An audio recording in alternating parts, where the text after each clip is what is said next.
Peace world, what is going on? Happy Friday. Welcome to another Substantial Weekly.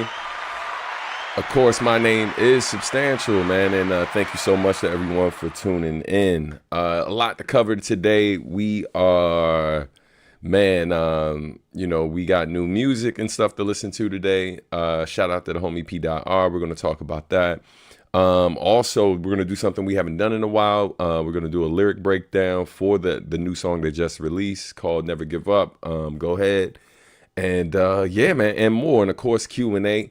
Always happy to see everyone here. Shout out to everyone in the chat already, man. Shout out to Early Bird. Shout out to Warpath, Happy Mochi, Sal Ortiz, Joshua McGee, Namu, what up, nephew?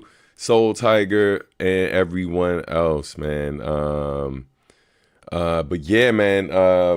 Super shout out to Warpath starting us off already, man, with a $5 contribution. So even though we do have a song of the day that's going to play, it is a song that has been released before, but we are going to I'm gonna add another one in the mix. There's a song that I did recorded about 2 weeks ago, where the artist I did it with, they just sent me their verse, top of the week.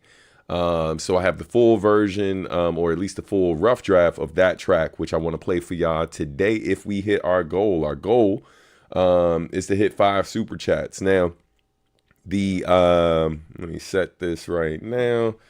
Play an unreleased track.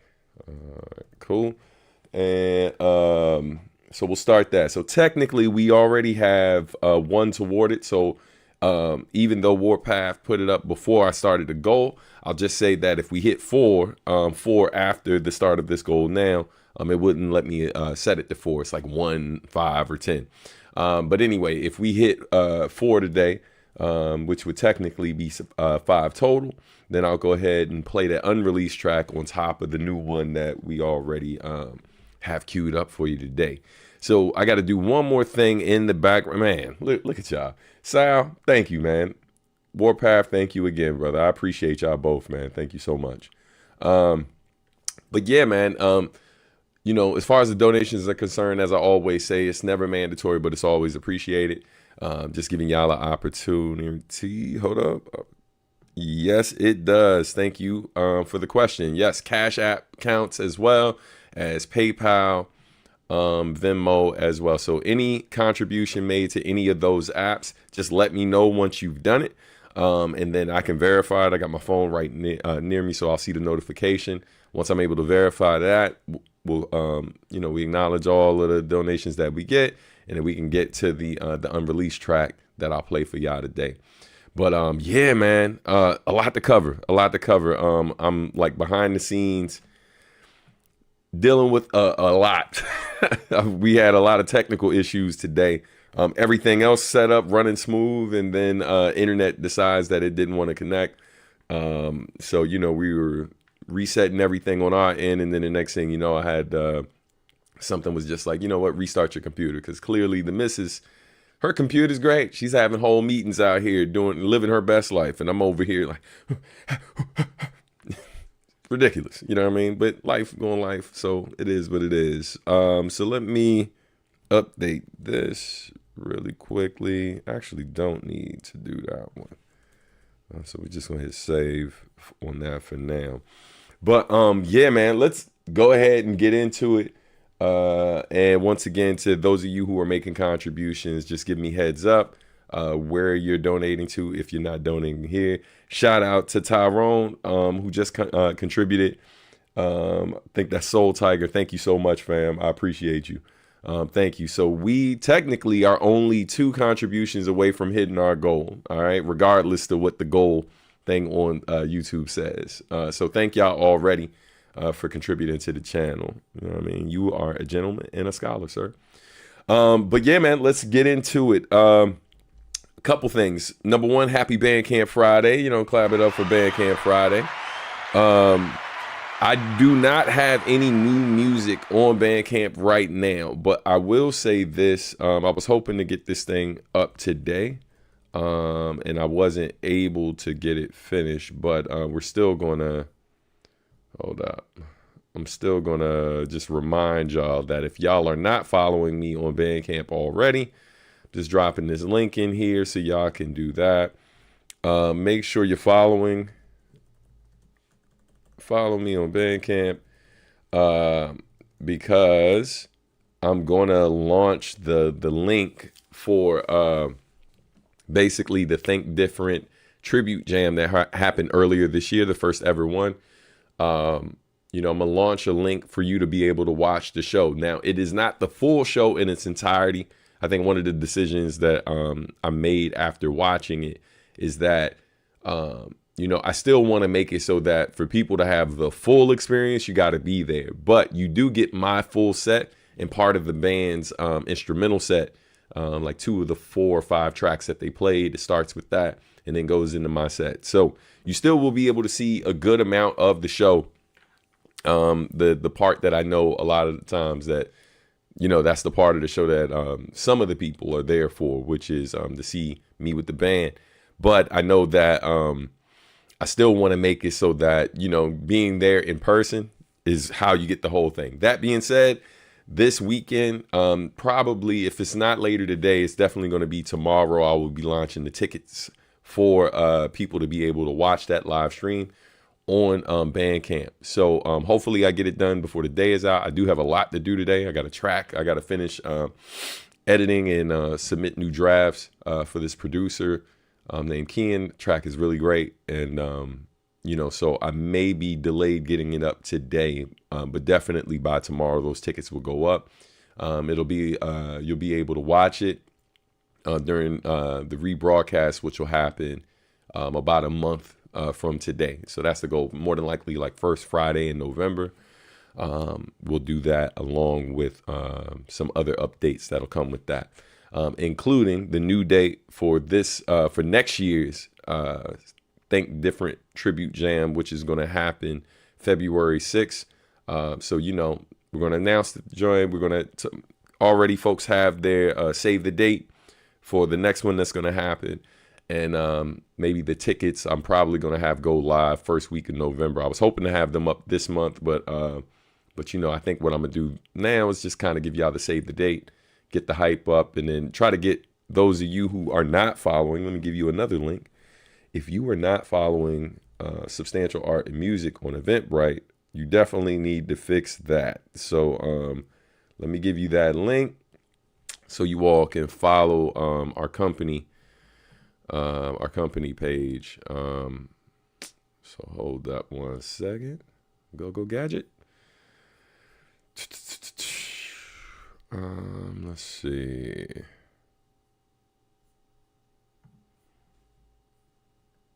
Come on, Cletus. Sorry, y'all. Trying to bring this thing up, but it's not cooperating. No. And no. Let me be great. All right. In the meantime, in between time, if you have questions about any of the things that I've already gone over, feel free to shoot those over, and we'll definitely get into the next updates. But I do want to give y'all this link as soon as this joint stops tripping. Hold up. Got it. All right. Damn it. Computer's doing the most right now. Got it. All right, got the link. All right, so here we go. Let's drop this in here. Yep. So, yes, agree. The week went so fast for me already. Friday, yeah, same, man. It's been pretty crazy. Definitely happy about like how much I was able to get done this week. But yeah, it just anytime you're super busy, man, it definitely flies by. All right, so for those of you who are considering like going to any Substantial Art and Music event in the future, and I would say even if the event isn't in your city, right? Like most of the events we do aren't likely in your city. However, things happen. People travel. Some of the events people feel like are worth traveling for. So it doesn't hurt to be following our company. And not every event that we do is, online. Or offline in the world. But like some of the events are online events, like the one I'm about to announce tomorrow. So you definitely want to be following Substantial Art and Music on Eventbrite. All right. So here's the link for those of you to follow the company as well. Need Geek Squad. Son, it's tripping over here today, man. I'm just happy I restarted everything because, it was frustrating to say the least, especially how much I invested in this computer. So anytime it's having a moment, I'm like, hey, son, I need you to stop toying with my emotions. So ladies and gentlemen, boys and girls, we have officially hit our goal for today. Clap it up for that. Thank you so much, Happy Mochi. I appreciate you, sis. Thank you. And that reminds me, while everyone's here for it, I need to bestow something upon Happy Mochi. Hold up. Let's see if we can do it right now.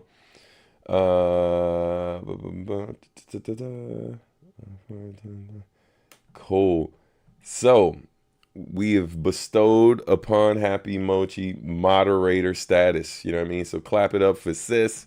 You know, she has been helping me a ton behind the scenes, mostly with all things Discord and other opportunities. And so, she's just been super helpful. And, man, the least I could do is just, continue to thank her publicly. But yeah, we're trying to make her status even more official behind the scenes because she's been a great help. Seriously.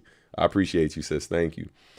Everybody, don't forget to like the video and give Stan some love. Yeah, I appreciate it, yo. Thank you. Let's see. Sal says, I appreciate it. Thank you. That might be our fastest time hitting the goal. 1,000%. So let's all right, so I'm gonna leave it to y'all, man. Yeah. So this is what we're gonna do. Let's since we hit the goal so quick, let's go ahead and play the unreleased track first. And then after we play the unreleased track, we'll get into everything else. Hey, what up, Marcus D in the building? Clap it up. All right, man. Shout out to Marcus D. So what we're gonna do, we're gonna play this unreleased track that I cooked up with the homie Blitz and Blitz from my crew, The Plague, from New York City.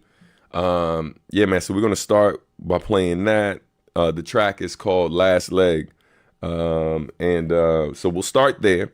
And then after that, we will get into the lyric breakdown for the new song. But let's see. Got it here. And I'm trying to look up the name of the producer as well that did the beat for the joint. Boom. Yeah, because Blitz from The Plague, man, from the group Hydra, has worked with a lot of notable producers.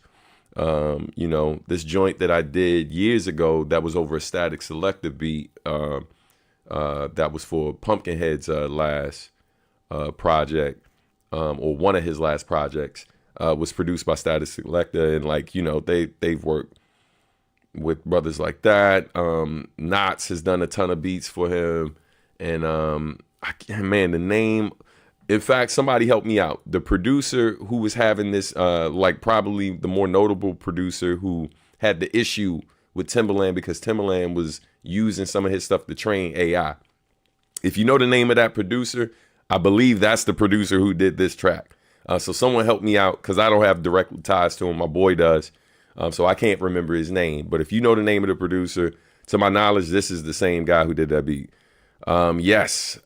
All right. That's his name, Cuddy. So, yeah, man. So let's play this track real quick. All right. Queuing things up. Making sure this joint's ready. All right. Yep, it's the real Marcus D. Cuddy Fresh, yeah. Appreciate you, Marcus. Thank you, sir. All right. track is ready to go. All right, so here we go, y'all. We're about to play unreleased joint exclusive. Thank y'all so much for the contributions to the channel today, helping us hit our goal. It helps it. You help in a lot of different ways. You help, like that the little bit of money I do get through this channel allows me to like update certain things behind the scene, helps me pay down, pay my bills for like StreamYard, all of the different tools that I use to do this show. Your donations, that's what it helps out with. But yeah, man, real quick. Yeah, you know me, man, the super long intros, but here we go. All right, so here's the track. It's called Last Leg. All right. Oh, hold up. Time out. Yo. Hey, congratulations, man. Y'all, look, what was it? Hey, so y'all about to have a starting five. That's what's up, Joshua. Man, congratulations. Everybody clap it up for Joshua, man. Dope. That's huge, man. That's a beautiful thing. Congratulations, family. That's beautiful, man. Shout out to Joshua and his beautiful family. Send the congrats to the missus as well, man. That's dope. Hey, so listen, this song is for all of the men and anybody for real. But I wrote it from my point of view, and a lot of the brothers that I know who are, who are fathers, who are men in relationships and stuff like that, who are also juggling. Like we're juggling all of those things with our careers, and then also grappling with all of the different pressures that we grew up with and the trauma that we lived through, and this whole idea of what it means to be a man and not being too soft and this, that, and the third, and providing, like all the stuff. So when I was writing this track, that's really what this song deals with. You know what I mean? So yeah, man, salute to everybody, because oftentimes we're not afforded the opportunity to kind of really sit and like just deal with all our feelings, and be as vulnerable as some of us are willing to be, that a lot of us like just aren't capable of doing a lot of times because of the ridicule that comes with it, from men and women, you know what I mean? And everyone in between. So this one's for all of y'all. Here we go. It's called Last Leg.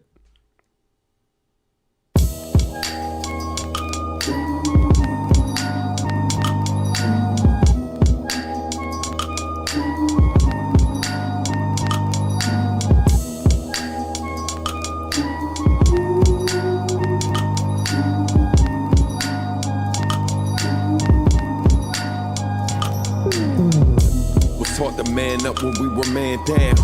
They told me stand up when I'm the man down. Told me walk it off after being ran down. Outnumbered 5-1, still I had to stand ground. Told me every obstacle to eliminate. Anything soft about me I should mitigate. I was told hide my weakness, put the tears away. Make sure the kids are straight before you're gone while you're here today.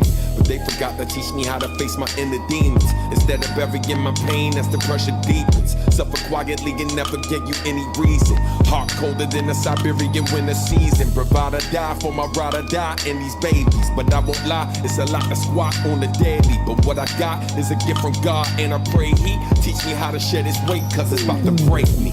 Pressure of the world on my shoulders, with my fans' future in my hands. I think the pot's about to bubble over. Rumor has it God's laughing at my plans. Ain't no days off for a soldier, and this little sympathy for a man. But there's cracks in my armor I ain't showing. On my last leg, still I gotta I used to be a wild and violent, hype, archaic alpha archetype. Equal parts of bark and bite. Reach the start and stop the fight until I reach the park it right. Parallel, hopped up off the carousel. Now me and Mia more explore how not to fail. But still it be a lot of trails, obstacles, broken sails. Just when I think that we afloat, the boat can soak with dropping hell. Sometimes I take it not so well. A revert, the knee-jerk reaction, subtracting compassion. Now she hurt. Man. Now what you go and do that for? No matter what you going through, who got your back more? Whenever the accounts get low, who help you stack more? If you ever gotta hide a body, who got the hacksaw? True. And at home, life is a piece of cake compared to the rest of the world that's trying to fit me for my wake. So I awake every morning with mistakes behind me, ready for war. Open the door and watch it all remind me. Pressure of the world on my shoulders, with my fans' future in my hands. I think the pot's about to bubble over. Rumor has it God's laughing at my plans. Ain't no days off for a soldier, and this little sympathy for a man. But there's cracks in my armor I ain't showed. On my last leg still I gotta stand. Pressure of the world on my shoulders, with my fans' future in my hands. I think the pot's about to bubble over. Rumor has it God's laughing at my plans. Ain't no days off for a soldier, and this little sympathy for a man. But there's cracks in my armor I ain't showed. On my last leg still I gotta stand.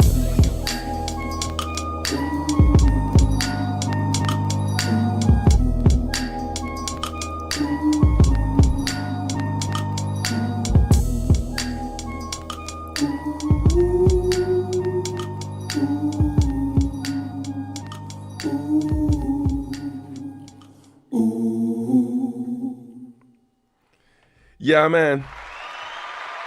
Shout out to the homie Blitz. Yeah, man. Shout out to LR Blitzkrieg. That's big bro right there. Super dope MC. Even better dude, man. And yeah, we go back.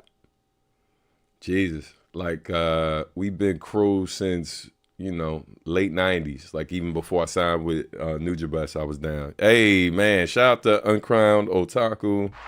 Appreciate you, man. Thank you. I'm glad you enjoyed that, family. Thank you. Shout out to all of y'all who contributed today, you know, making it so we could play an unreleased track before we get into our official track of the day. Loving the mood set by the instrumentals, the word, flow, rhythm. Love the lyrics, too. Thank you so much, family. Appreciate that. I feel like a remix could be done with this featuring Javier and Early Bird. Yeah, I don't know. We'll see. We'll see, you know. Awesome song. Thank you.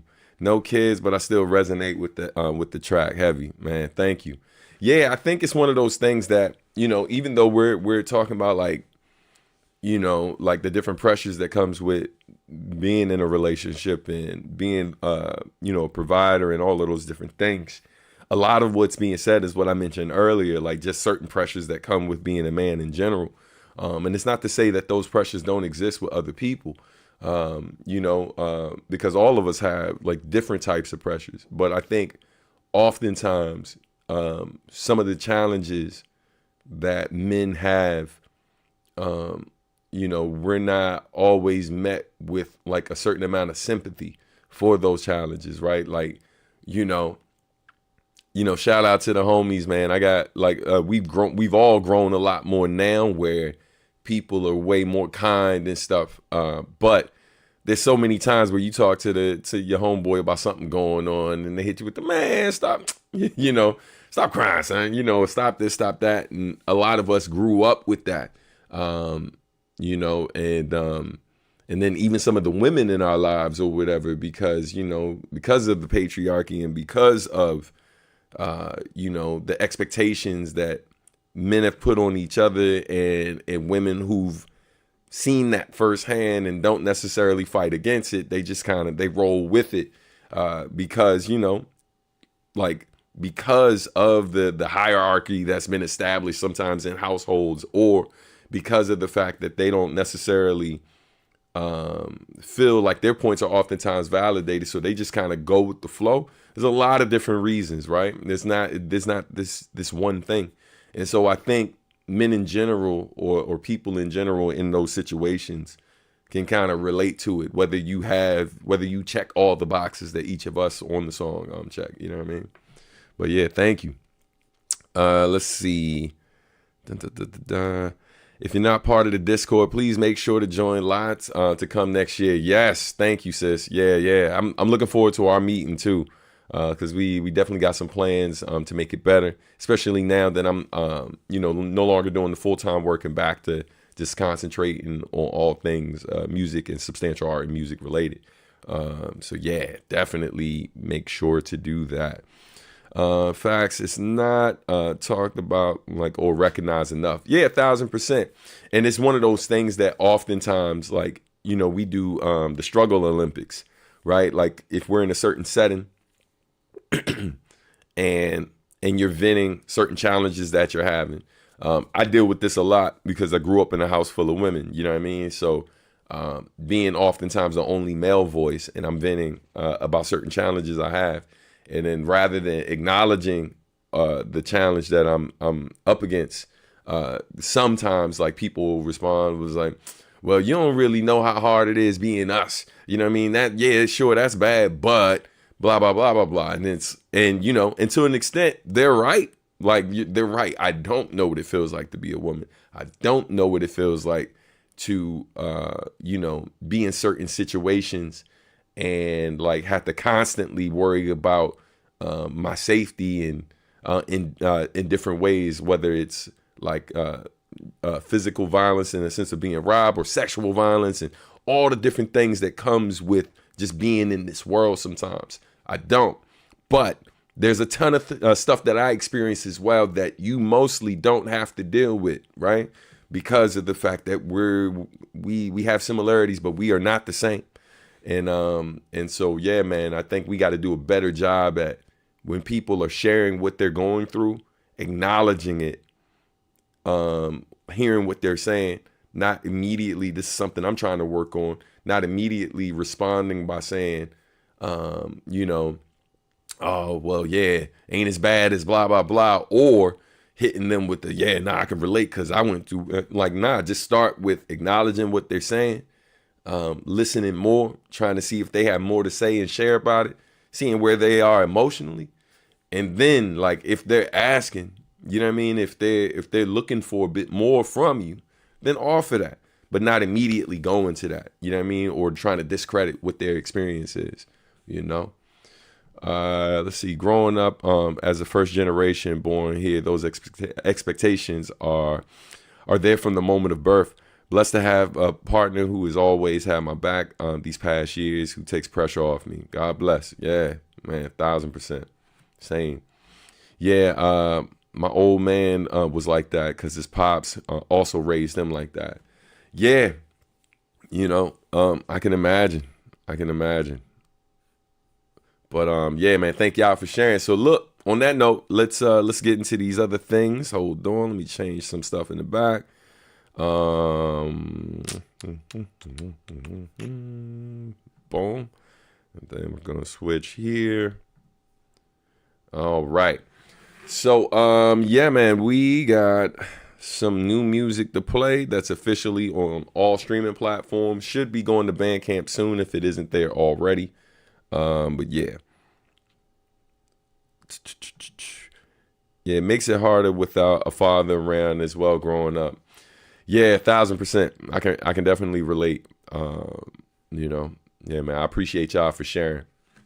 So this song here that I'm about to play for you, it's from this upcoming project from the homie P.R.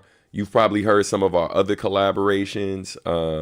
You know, we had a song called Sunchild with myself and Funky DL, which is a really dope track. I think we recorded that back in like 2011, dropped in like 2012.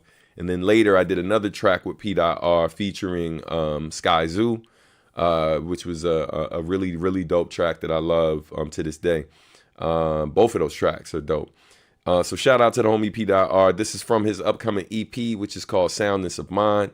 I can't remember when the release date is. I know it's dropping this fall though, so coming very soon. Be sure to follow P.R. on all social media platforms, all that good stuff. But let's give it a listen, shall we? All right, so we're gonna play the track, and then after we play the track, we're gonna go through the lyrics for the track and stuff, and just kind of break it down by bar by bar. So I'm gonna do an initial playthrough, and then I should have did this ahead of time, but it's all good. We'll when we do I was hoping to do the acapella playthrough, but I might just read it off just so when I cut it down later, you know, it's easier to kind of break it up and don't have to take the audio from the original song out. But yeah, man. So here we go. Let's get that joint queued up. All right. And so, oh, hold up. Joint still playing. There we go. All right. Go, Gadget. All right, so this track here, the title of this track is called Never Give Up. Go ahead. Recently recorded this maybe like a few months ago. Just dropped today. All right, so shout out to everyone who's already been keeping it in rotation. If you haven't heard it yet, you're about to hear it now. I did premiere this track. This was one of the goals that we reached, maybe weeks ago and stuff. Y'all helped me hit the goal of the day. Man, I'm struggling. Helped me hit the goal of the day. And then we played this when it was unreleased. So, yeah, man, enjoy. And here we go.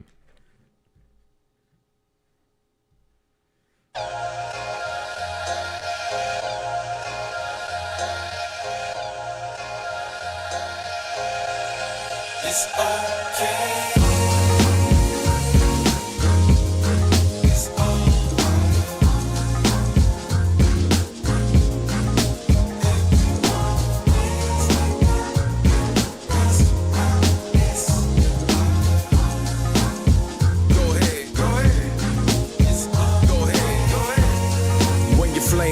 It's so bright, they try to shade this light, but go ahead.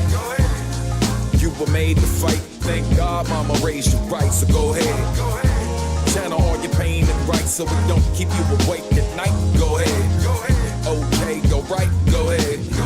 Whether day, good night, just go ahead. Man, I wish you were who you thought I was.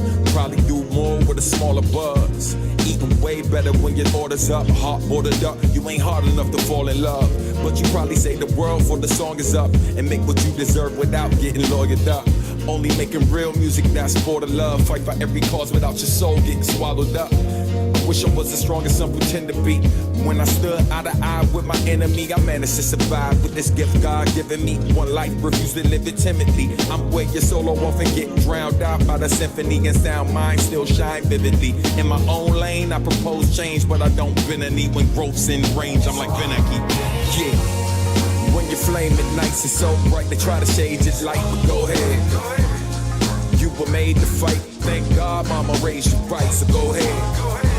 Channel all your pain and right, so it don't keep you awake at night, go ahead. Okay, go right, go ahead. Whether day, good night, just go ahead. When you flame at nights, it's so bright, they try to shade your light, but go ahead. You were made to fight, thank God mama raised you right, so go ahead.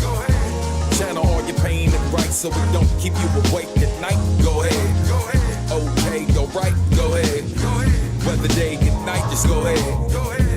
Yo, I'm glad I grew to who you knew I'd be. Gratitude for every opportunity.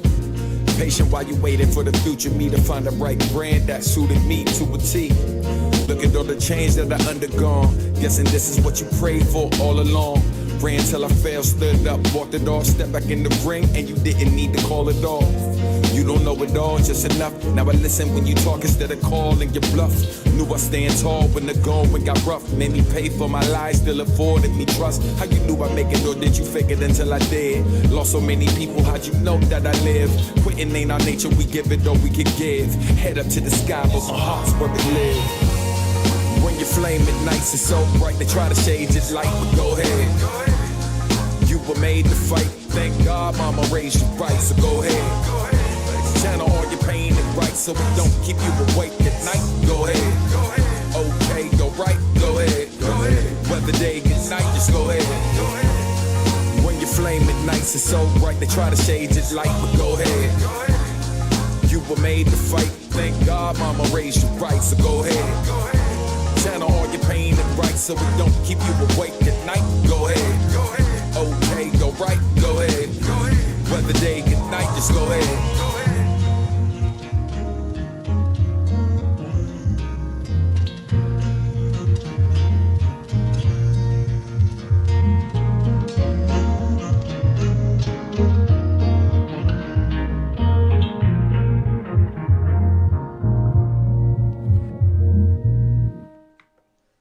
Man. Yeah, man.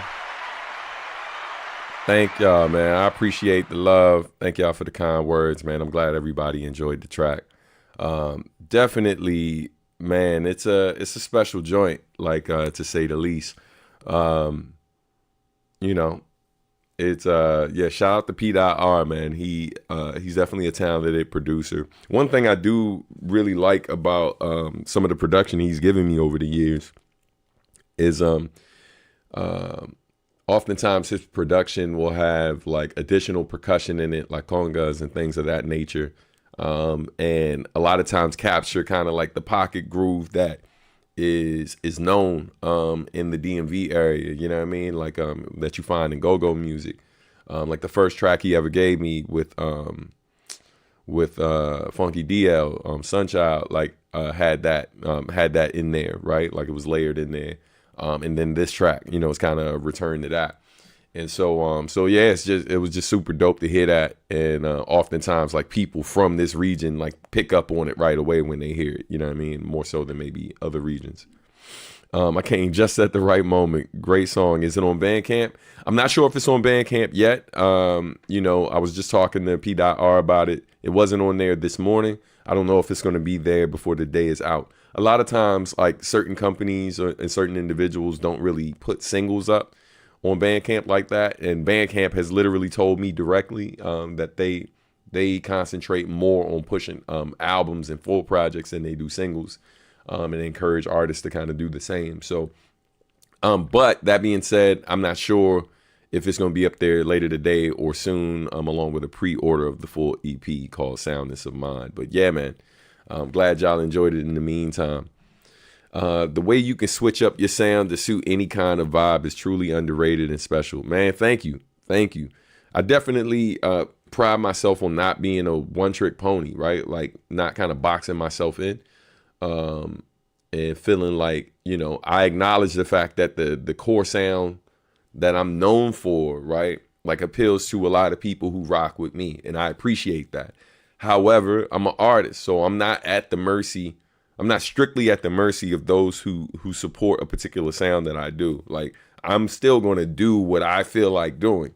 And so if someone sends me a track that's drum and bass, if someone sends me a track that's R&B, someone sends me like a straight up jazz track, not just like a jazz influenced hip hop track, I haven't heard anything that I can't rhyme over or figure out what to do over. So, and if it speaks to me, I'm gonna speak on it.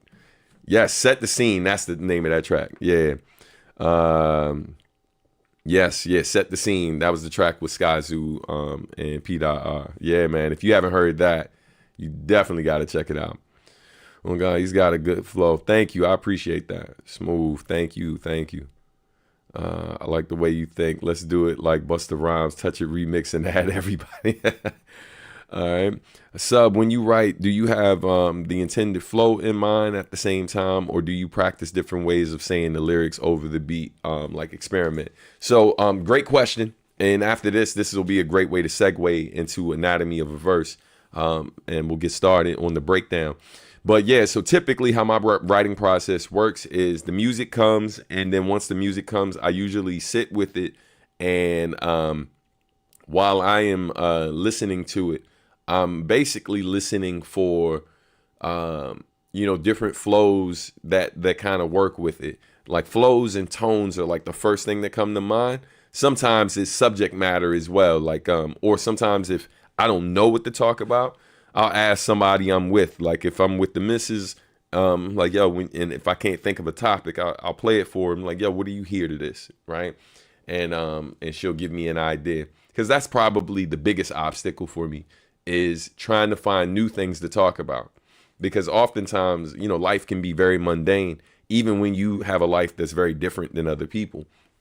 Part of the reason why you hear me write so many songs about writing songs or being an artist is because that's my life. But I can't do too many tracks like that, because the average person who listens to music can't relate to that life. And quite frankly, a lot of people aren't really they're interested in the music that an artist makes, but they're not always interested in hearing the artist talk about it. You know what I mean? They still want to find some common ground, something they can relate to. But because I've talked about that, I think that mixed with my skill level, I think that's why so many artists over the years listen to me, right? Like I get hit up all the time by other artists who just kind of grew up listening to me. So sharing that struggle like connects with a certain part of the bass. So after I kind of figure that out, and sometimes before I figure that out, I'll play the music on loop and I scat, right? I hit a joint, and so like just like I was playing that song, like before I had the words to the chorus, I'm like, and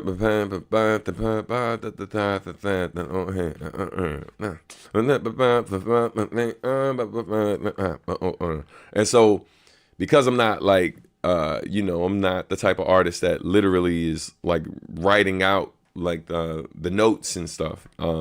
What I do oftentimes, because I have my own studio set up, I basically, when those like different patterns and flows and sometimes melodies come to mind, I either record it on my phone in a little voice memo, or if I'm literally planning to be in the house all day working on music, I'll just open up Logic, and then I'll have a track that's labeled scat track.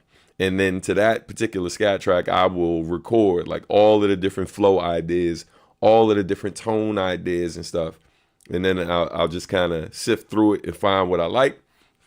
And then literally I go through sometimes, not all the time, but I'll loop that section with my scat vocals and let it play over and over again until I put words to the sounds that I'm making, you know? So that's part of my process these days. Not all the time, but some of the time. Any software you recommend for someone wanting to start out making beats? I would recommend using, like, especially if you're a person that plans on like recording as well. I like the main two things that I've used over the years was both Pro Tools and Logic in terms of like recording and making my beats. But like these days, I'm strictly Logic. I make my beats in Logic, and then I also record in Logic as well. So I'm mainly going to recommend what I use, but there's a ton of stuff out here. Quite frankly, there's stuff out here that's easier to use.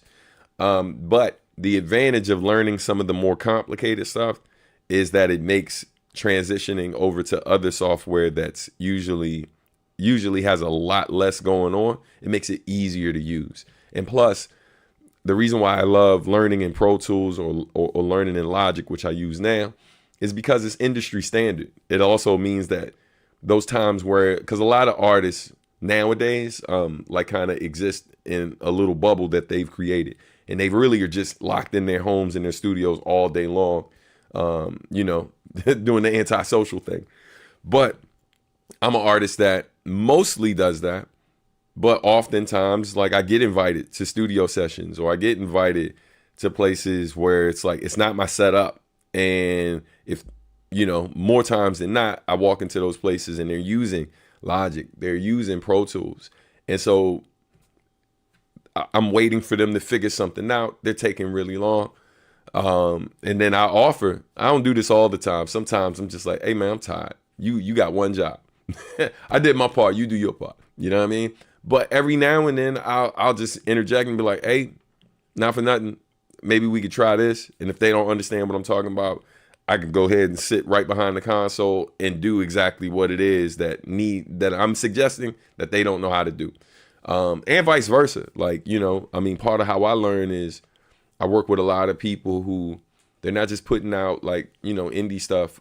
They're working on like major projects and, stuff for like film and, for like major IPs and stuff like that. And so they live in that type of setup, and even their home setup is built out like for being able to produce for that level of project.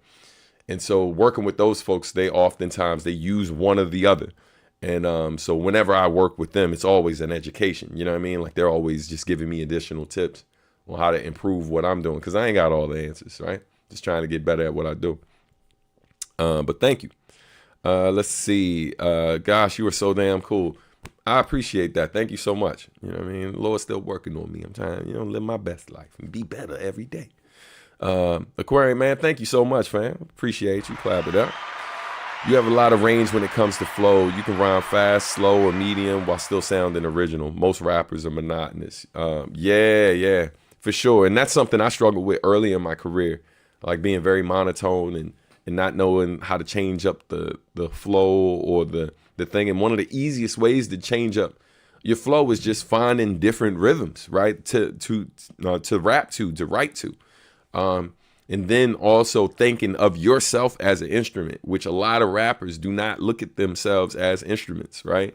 They're to quote Chuck D, they view themselves as an application over music, as opposed to thinking of themselves as music. And I feel like a lot of artists, you can, once you become conscious of what I just said, you can hear it, right? It's easy to hear. You can tell who thinks of themselves as a musician, or, you know, like a instrument that they're wielding over the music, however they want to word it, versus those who are just kind of going through the motions. You know what I mean? Let's go back to the old days and use tape in the studio. Custom 24 tracks on 2-inch tape. Man, no. Listen, those studio sessions were really expensive, fam. Yeah, man. And then we were also, then I remember when we were using DATs, like, you know, like, yeah, I've been through the various different phases, man. You know, oh yeah, the setups are crazy. I hopped on Marcus D's stream once and I was gawking at his studio. Yeah, he got a dope setup. That would be awesome. Have everyone come through like the Avengers Endgame. All right, so let's do this lyric breakdown. I'm gonna take the comments off the screen real quick. We're gonna switch up the look and then get into it. So let's go to the next slide. It's funny. I just answered this question, I feel like a week ago or so. But yeah, the short version of it. I love the theatrics of battle rap now, where to quote Black Thought, it feels like theater now, right? Where it's like, in that, in a lot of ways, that's a good thing, because I feel where a lot of artists lack, being one of the best things about battle rap is, you're out in the wilderness, fam. Like, you're amongst the people. Like, you could be one of these artists who were just kind of like, we used to battle in chat rooms at one point in time. Like, you know, people would call it key styling instead of freestyling. Like, you're like typing up lyrics and you're battling in chat rooms. And so that was a whole thing at one point in time. But prior to all of that, we were out here, right? We were at like events, battling in ciphers outside or battling on stage, right? And the thing that helps with doing that, like one of the things that helps you as an artist, I know a lot of times people will get concerned with what's being said and how aggressive the energy is, and that can be a turnoff for some people. But I'll tell you straight up, you know, and this is it's gonna sound egotistical, but I don't really give a shit. You know, it's just the truth. Part of what makes me a better performer than some of the artists out here is because I had to do that. Like, I came up doing that. So I learned very, very early the importance of being able to engage a live audience, but not just engage them and make them interested in what I'm saying. Also, like, setting myself apart from everybody else who's getting up here to do the same thing. Like, I'm walking in there understanding that, like, I'm already pretty good. So, but if I can be better than I was last time I did this, then it's going to be really hard for anybody here to be on my level or better, right? So when I learned to kind of start, like, not just trying to outdo the person across from me, but really step it up in general, like outdo myself. Yeah, man, I just felt like I was getting better and better. And so I credit the battle scene and me being a battle rapper with making me a better performer, right? Because, it's like, not every place you walked into, people knew who you were too, right? Like, sometimes it's somebody else's audience. I've done that a ton of times where I went into parties in other people's neighborhoods or events that literally most of the people were there for them and had to win over this crowd that was hostile and not there to see me. They were there to see the other person and support them.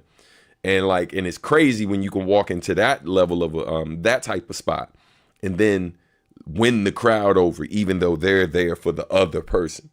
You know what I mean? So yeah, man. So I like a lot of where battle rap is and stuff. I could do without some of the other drama that happens behind the scenes and the different beefs that maybe pop up. But that's always been a part of like hip hop in general. You know what I mean? And when I say hip hop, I mean hip hop proper, not rap music. Like all the different elements have dealt with that at some level. You know what I mean? But thank you for the question. That comment made me think of a good question. Is there anything you miss about the old way of recording before newer technology changed everything? I think the main thing I miss about the old times of recording isn't so much a technology thing. It's just I do miss being in the studio with a bunch of different artists, right? I just felt like that's a great environment for learning. It can be a distraction, but I feel like so many artists who advance, like, let's say this differently. Nowadays, the same thing that has made artists grow so rapidly is also the thing that has stunted so many artists' growth. And that's, the access we have to the internet and technology, right? Like, it's made it so that people kind of exist in this island and they're not thinking collaboratively oftentimes. And when they are collaborating, when we are collaborating, it's usually via email, text messages, contacting people through apps, versus us being able to be in the same physical space with other artists, getting pointers or like, folks being like, I really love what you did there and stuff, but this part maybe could. And it's not that stuff still doesn't happen, but it used to happen in real time versus like you sending someone something and then having to wait a couple days and stuff for the feedback. And then maybe because they weren't physically there with you, you misread what it is they're trying to say. So like, and y'all never really talk face to face so you can hear their voice so you can know what they're really saying. So I miss that part of it more than anything. And that part has been affected by technology as well. So, but yeah. Probably better bonding method too when the same space physically recording and talking music face to face. 1,000%. It's part of the reason why Marcus and I did our new album the way we did it. So yeah, man. Let's go ahead and pivot and let's do this anatomy of a verse joint. I appreciate y'all patience. We're gonna switch up the screen real quick. Boom, boom. Yeah, man. And if you haven't already, please like the video, share the video, all that good stuff. Drop a comment if you're watching the replay later. Engage, man. Like, we got a cool community over here of folks. Shout out to some of the new names I've seen in the mix. Some of you maybe have been here before, but not you're maybe not a regular. So I'm grateful to all the new folks who popped up. And in general, man, just engage with folks, man. We got some cool people here. I love the theatrical aspect of battle rap scene, but no one is rapping. It just feels like insults with no substance. That just from my opinion. Yeah, I feel that. But I mean, the truth of the matter is, like, battling, it's a battle, so it's usually insult based. That's really what it's been for the most part. Even when you do have the person who comes in who's dropping a gem, they're still doing it while insulting the person, right? Famously, the battle with Calico and Loaded Lux is one of the best examples of this, where he really is dropping gems on dude while simultaneously tearing him a new one. And it's like, when we talk about the term, there's a term back in the day in New York where, like, we say you got sunned, right? Like, and that's basically, someone's giving you the treatment like your parent showing up in public somewhere and you doing some shit you ain't supposed to be doing, and your parent just scolds you in front of everybody. And depending on where you from, they might have whipped your ass in front of everybody, right? If you know, you know. I come from a different era, so I've seen that. I remember making the mistake of putting my hands on a girl. Like, I fought a girl when I was like a little kid. She had like knocked over my bike or something, and was talking real reckless after she did it. And my temper got the best of me, and so we literally started fist fighting, me and this girl. But in my defense, girls from where I'm from fight like dudes. So she was no slouch, you know what I mean? But I'm a little kid, man. This is like maybe like second grade or some shit. Third grade, something like that. And my brother sees me fighting this girl. Yo, listen, I should have just stood there and let this girl whip my ass, because it would have been way better than what my brother did. My brother literally, like, yo, he, you know, the same way I'm like fighting for my life in the joint. My brother comes up, man, swings on, like he's beating the holy shit out of me. I don't mean spanking. I mean like punching me, like he's physically beating me up in front of my, like, in front of the girl I fought, my homeboy who's the one that like came and got me when the girl like knocked over my bike and did all the extra shit. Like he made an example of me. And to his credit, right? Like a lot of people will be like, yo, that's not the way you handle it. No doubt. But please believe that that is part of the reason why, that's not the only reason, but that is a major reason why I do not fight girls or raise my hand to women, right? I don't spank my daughters, right? Like I don't do that shit. and literally that horrible lesson that I got taught in that moment played a major part in me doing that, you know what I mean? And being who I am, and like, cause he didn't just do that. He did that. And then while I'm sitting there, you know what I'm saying, cried, leaned over and stuff. Then he gave me the talk. He showed up, saw what I was doing. Like, yo, basically was like, what you doing? And then just whipped my ass. And then after that, I'm laid out, and then he gives me the talk. Yeah, different times, different times. So when I think of battling and like, yo, and yeah, sure, there's a lack of substance, but you also got to understand the audience, right? The audience didn't come there for a lecture, right? They didn't come there for something thought-provoking or deep. They came there. It's like when you go to a comedy show. Now, for the record, there are some comedians that, like, you know, you got your Dave Chappelle's and stuff like that, your Josh Johnsons. You got certain comedians and stuff, George Carlin, like, where it's like they'll give you the funny, but they'll also give you substance. But most people who come to a comedy club, they come to laugh, they come to be entertained. They didn't necessarily come for a history lesson. But the best comedians know how to give you the substance while also making you laugh at stuff that maybe you shouldn't be laughing at. And I feel like in battle rap, like the best can do that. So maybe it lacks substance in one way, but make no mistake. And I'm telling you this as somebody who's a practitioner, right? Like somebody who does it.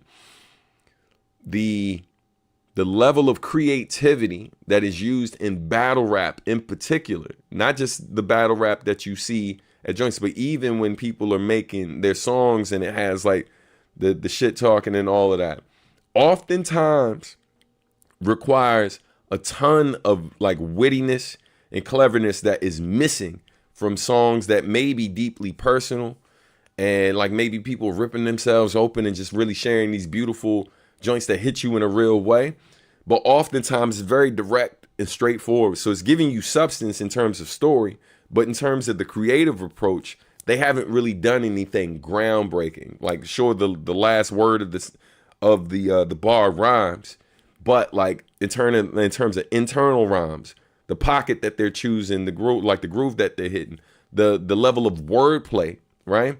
And so part of why I think my music maybe connects with some of you, and for those of you who really pay attention to what I do lyrically, why, like, for some people I may be their favorite, is because a lot of what I learned in battle rap, I took that over to the songs I made with more substance, right? And I feel like that's a great way to transition to this lyric breakdown. Let me go to these comments real quick in the chat, and then we'll keep it moving.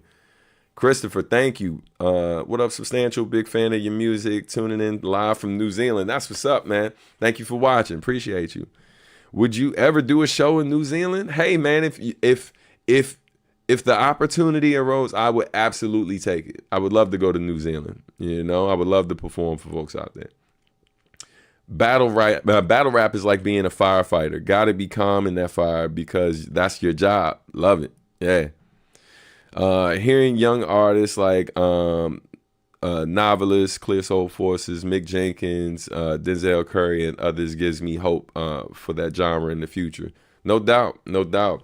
I don't even know if most of those brothers qualify as young artists anymore, because I think almost everyone you listed is like in their 30s. But yeah, man, I mean, even somebody like Jid's young to me, but Jid's in his early 30s now. But I think he's amazing and has great substance when you listen to his stuff. This one young rapper I listen to a lot of, he's actually a Christian rapper. I myself am not Christian, but I really love the message, the positivity in his music in general. But his name's DC3. He's definitely really dope as well. Yeah, no, honestly, I'm having to go back and re-listen to your lyric meanings. They don't just sound good, they drop. Swear they pass by me so seamlessly sometimes. Man, I appreciate you for acknowledging that. And I definitely try to put I had this conversation with I Am Mini. We were talking about, and I think him and Pac FM did a song called Complex Simplicity, right? So finding simple ways to say things that are very that have a lot of layers and substance to it. So on the surface, it sounds like one thing, but then when you say it back, change the tone, it means something completely different.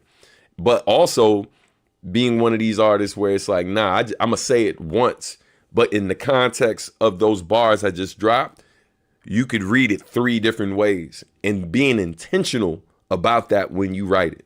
You know what I mean? So I'm gonna say this one more time because we're gonna do it for real this time. So this is where we transition over to the song that we just played a few minutes ago, so we can talk about the meaning of the lyrics. All right, so the song again, it's called Never Give Up, produced by P.R.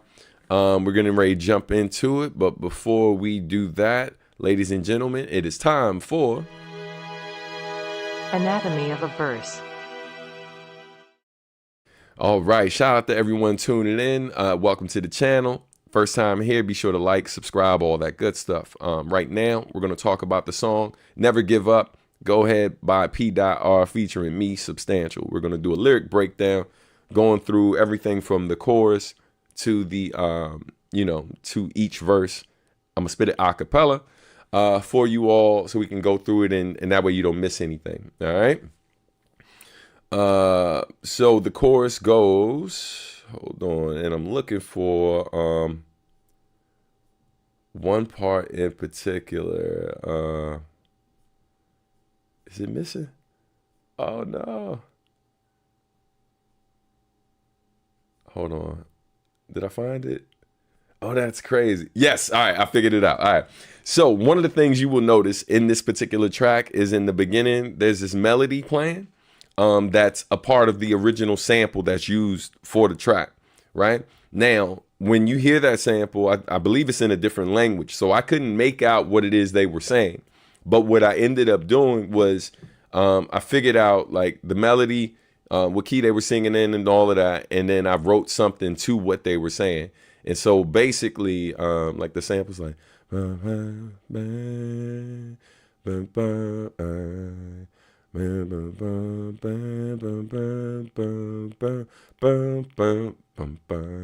I can't make out what they're saying because it's buried so much in the music. So what I did was I wrote to what was I wrote to what I was hearing, and this is what I wrote out. It says it's okay, it's all right, and then it says everyone thinks they know you best, but it's your life. So that's what it's saying.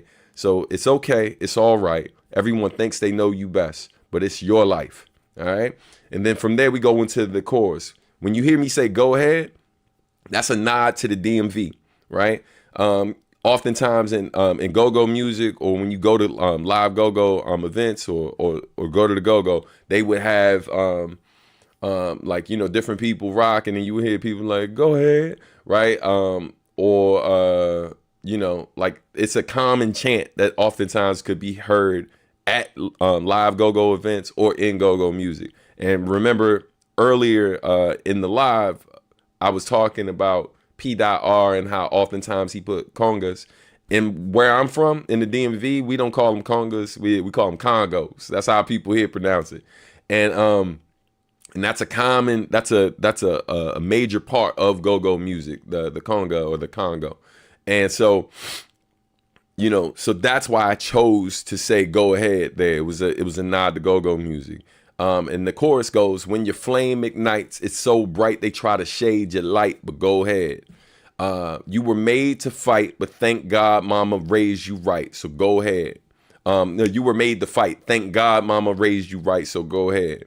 Channel all your pain and write so that don't keep you awake at night. Go ahead. Okay, all right, go ahead. Whether day or night, go ahead. So just, basically go ahead, move forward. Like regardless to all of the different things you're up against and stuff, find a way to move forward. And I'm never telling anyone to not acknowledge the pain, the suffering, the trauma that you're exposed to, the challenges that you're dealing with. I'm saying, like, yes, these things are real. It's a lot.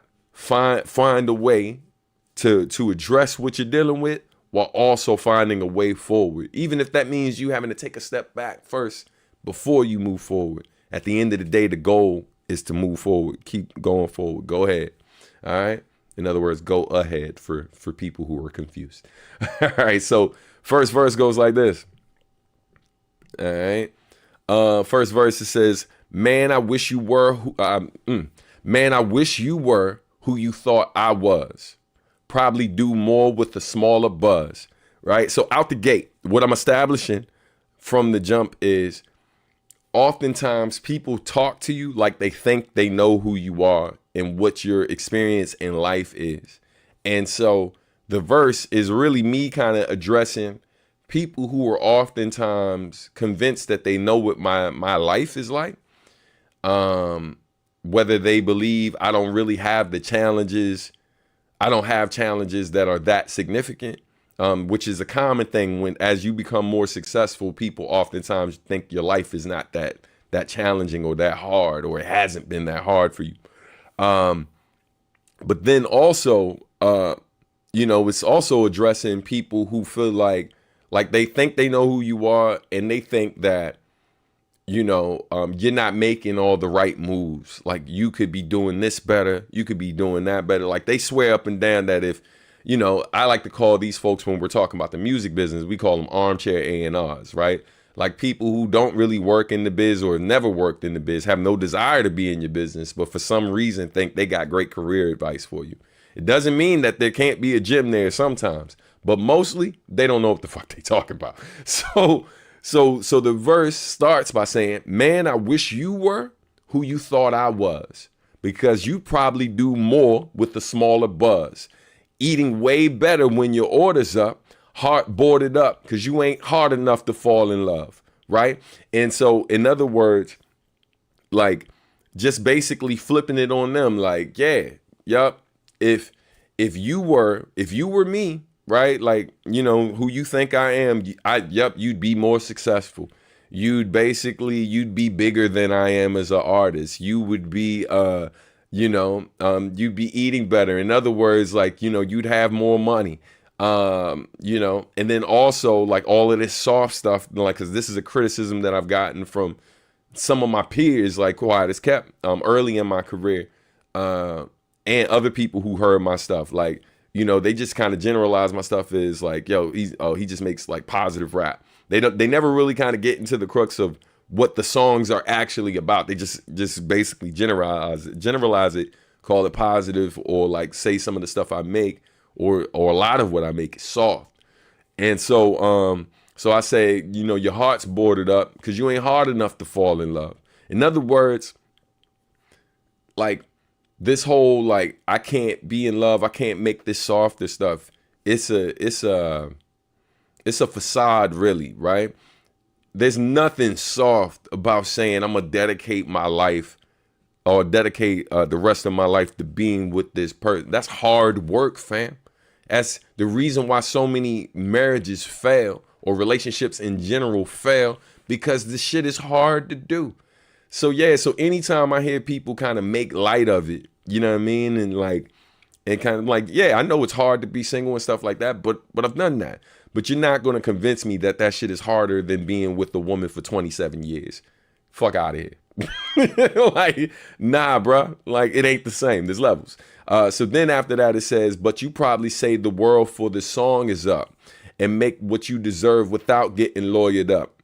So, in other words, like, people who sometimes challenge artists like me to speak on more world issues, right? To be more active on that side of things, regardless of what I do behind the scenes and the work that I put in and stuff. People oftentimes, not a lot of people, but there's been people every now and then that kind of try to encourage me to talk more about certain issues in my music.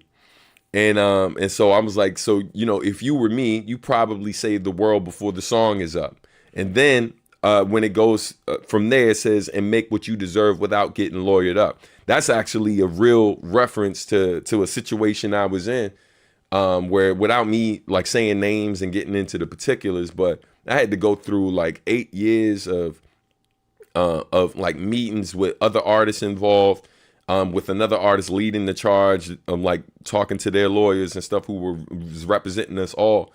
It took like 6 to 8 years to get to a point where we finally got the money that was owed to us, and now get paid for that stuff moving forward, right? But again, clearly you know better than me, so you'd make what you deserve without having to do all of that, because you know better than me. You know better how to navigate through all of this. And then it says, only make real music that's for the love. Fight for every cause without your soul getting swallowed up. So that first part, making real music, basically, you know, I've been hit up over the years to do collaborations, and sometimes young artists hit me up, or sometimes people who really ain't got a budget, but they just want to collab, and they'll hit me up and be like, yo, you trying to do a song? And I'm like, yeah, I like your stuff. It's pretty solid. Here's my average budget. Here's my fee. You know, send me the following information and then we can discuss further. And they'll hit me back. This used to happen earlier in my career more so than now. But they'd say things like, oh, no, man, I do this for the love, bro. Ain't no budget, blah, blah, blah, this, that, and the third. I'm like, hey, look, I love this too. But you know what else I love? I love my family. I love taking care of my family. And this is how I take care of my family. So I don't have time to do collaborations with every artist. And I mean, like, bare minimum, 2 to 3 artists hit me up daily. Bare minimum. Some days I open up my inbox and my DM on different joints, and I got messages from 5 to 10 artists who either want me to listen to something and give them feedback, or want me to do a track with them, or they're hitting me up to sell beats to me when I haven't posted publicly anywhere that I need beats. Right? So yeah, man, like, you know, just again, taking a shot, like, you'd only make real music that's for the love. I'm like, yo, great. You want to be a hobbyist? That's amazing. But I'm a professional artist. So yeah, I collaborate with some of the homies that I've built relationships with and have known for quite some time. I oftentimes will collaborate with them with no budget involved, but that's different. There's a mutual respect there. They know what my life is. Like, we figured out other ways we can get money.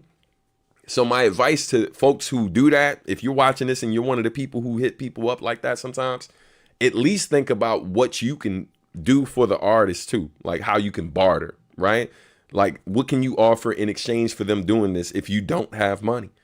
Because, you know, doesn't mean you can't add value, but you just got to think creatively about how you can help them, instead of just asking someone to do something just for the love. Like, there's a lot of things I love, but I don't necessarily love the idea of working with you more than I love providing for my family and not using too much of my time to do things like that. You know what I mean? So then the next part, where it's like, fight for every cause without your soul getting swallowed up. One of the things you learn when you're a person who's empathetic and you care about the different things you see happening in your country, in the world, happening to your family, or not even happening to people you know, but happening to people, and you really feel like that's something those people should not be experiencing. Like, it is possible to care about too much, because the reality of it is we cannot help everyone. It doesn't mean we should not try, but we have to acknowledge, right, that we do not have the capacity to do everything and to fix every problem. So what you got to learn to do is really hone in on the things that you can change immediately, and also understand that more is caught than taught. In other words, sometimes by focusing in on these certain things that you know you can change and you can affect, the ripple effect, right? By honing in on that thing, by me, like if I want to make the world a better place and I'm a parent, the first thing I should be trying to do is be the best fucking parent on the planet. Yo, you want to fix the world, be a better parent to your child, right? It's great you protest. I ain't saying you can't do that and do the other things, but it's great you do all those other things. But if you do all those other things and you're a shitty parent, you are not making the world a better place. Because at the end of the day, the people who we come across who are making this world worse, in some instances, not all, but sometimes they did not have the best home life. They didn't have a person who was actively involved, was showing up to games, was showing up to schools to meet with teachers.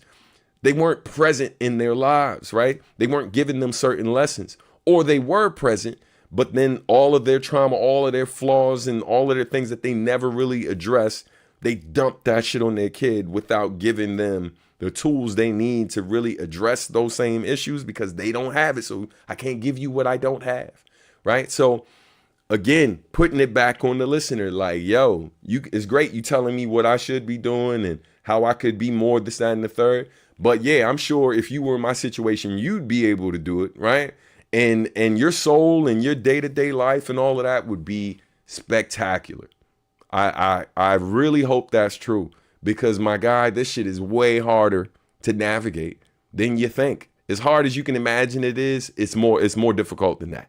You know what I mean? So we're at the midway point of the verse. Next line after that says, I wish I was as strong as some pretend to be. This is where I make it a bit more obvious. I wish I was as strong as some pretend to be, because when I stood eye to eye with my enemy, I managed to survive with this gifts God given me. One life, refused to live it timidly.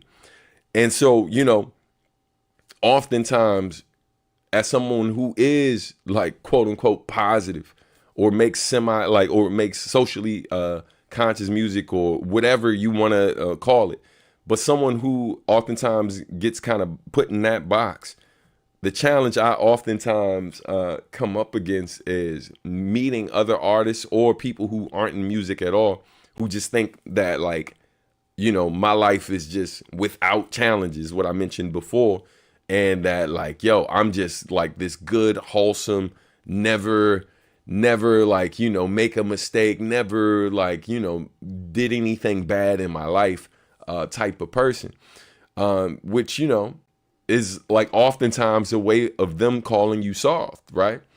And of course, like, because of how I came up, like, that shit can be triggering. Like, I'm like, yo, who do you think you're talking to? Like, what are you even saying? And the reason why it's so annoying for me is because people can't fathom the idea that you can go through some of the worst shit imaginable and make the kind of music I make, or have the type of life that I've made for myself.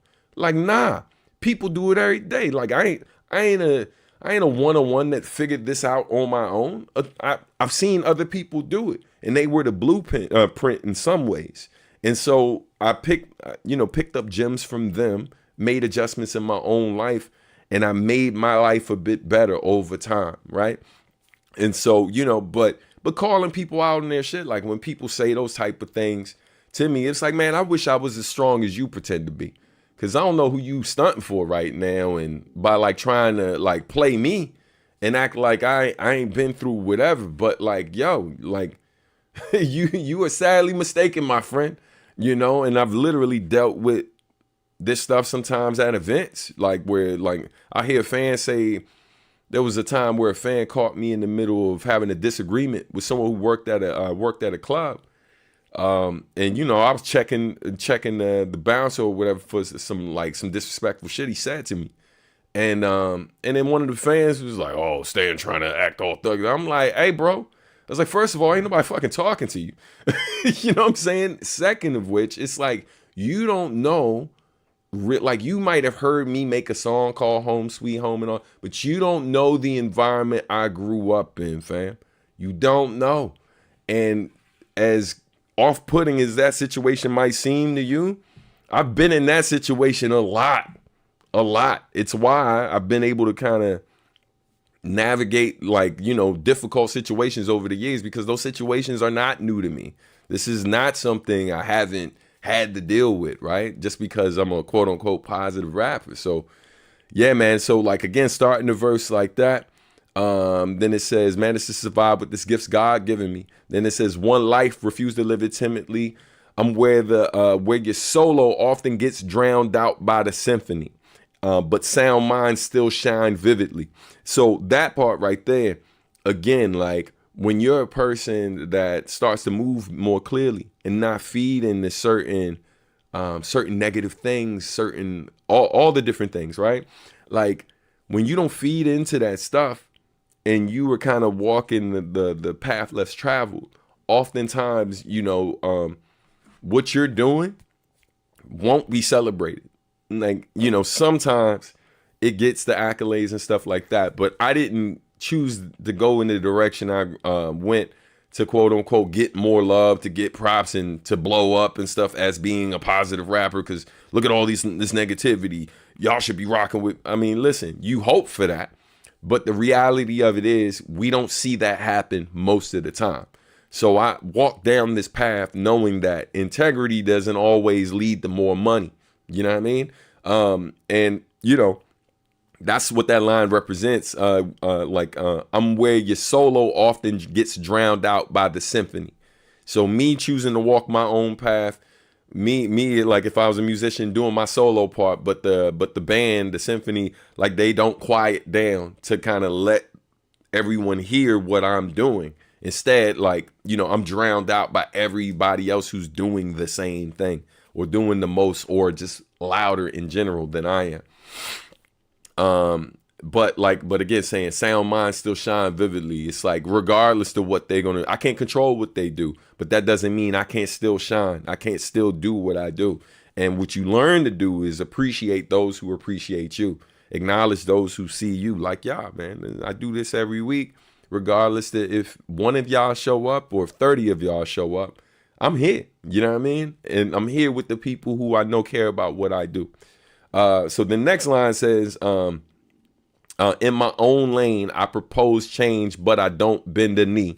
Right. So wordplay right there. This is what I talked about before. So in my own lane, which is going back to what I was saying with my solo, but then also saying I propose change, like a proposal, like I'm getting down on one knee. I propose change, but I don't bend the knee. Right. So, you know, proposal, oftentimes you get down on one knee to propose. So I'm saying, yo, we should do something different, but I'm not going to bend the knee. Right. I'm not going to bow to anybody. Like, yo, like, this is what I believe we should be doing. And y'all stand on that shit. And, you know, literally, like when I say I don't bend the knee, I'm standing on that. And this is how I'm moving. You know what I mean? Period. And then I say it's like when I say the next bar, you know, hold up, I'm trying to bring the lyrics back up. But then it's like, but I don't bend the knee. When growth's in range, I'm like ven aquí, right? Ven aquí, in Spanish is basically come in. So when growth's in range, I'm like, come in. Like when there's an opportunity for me to grow, like I'm with it. Let me go there, or if what's happening or whatever is coming, like to where I am, I'm engaged. I'm with it. Let's move forward.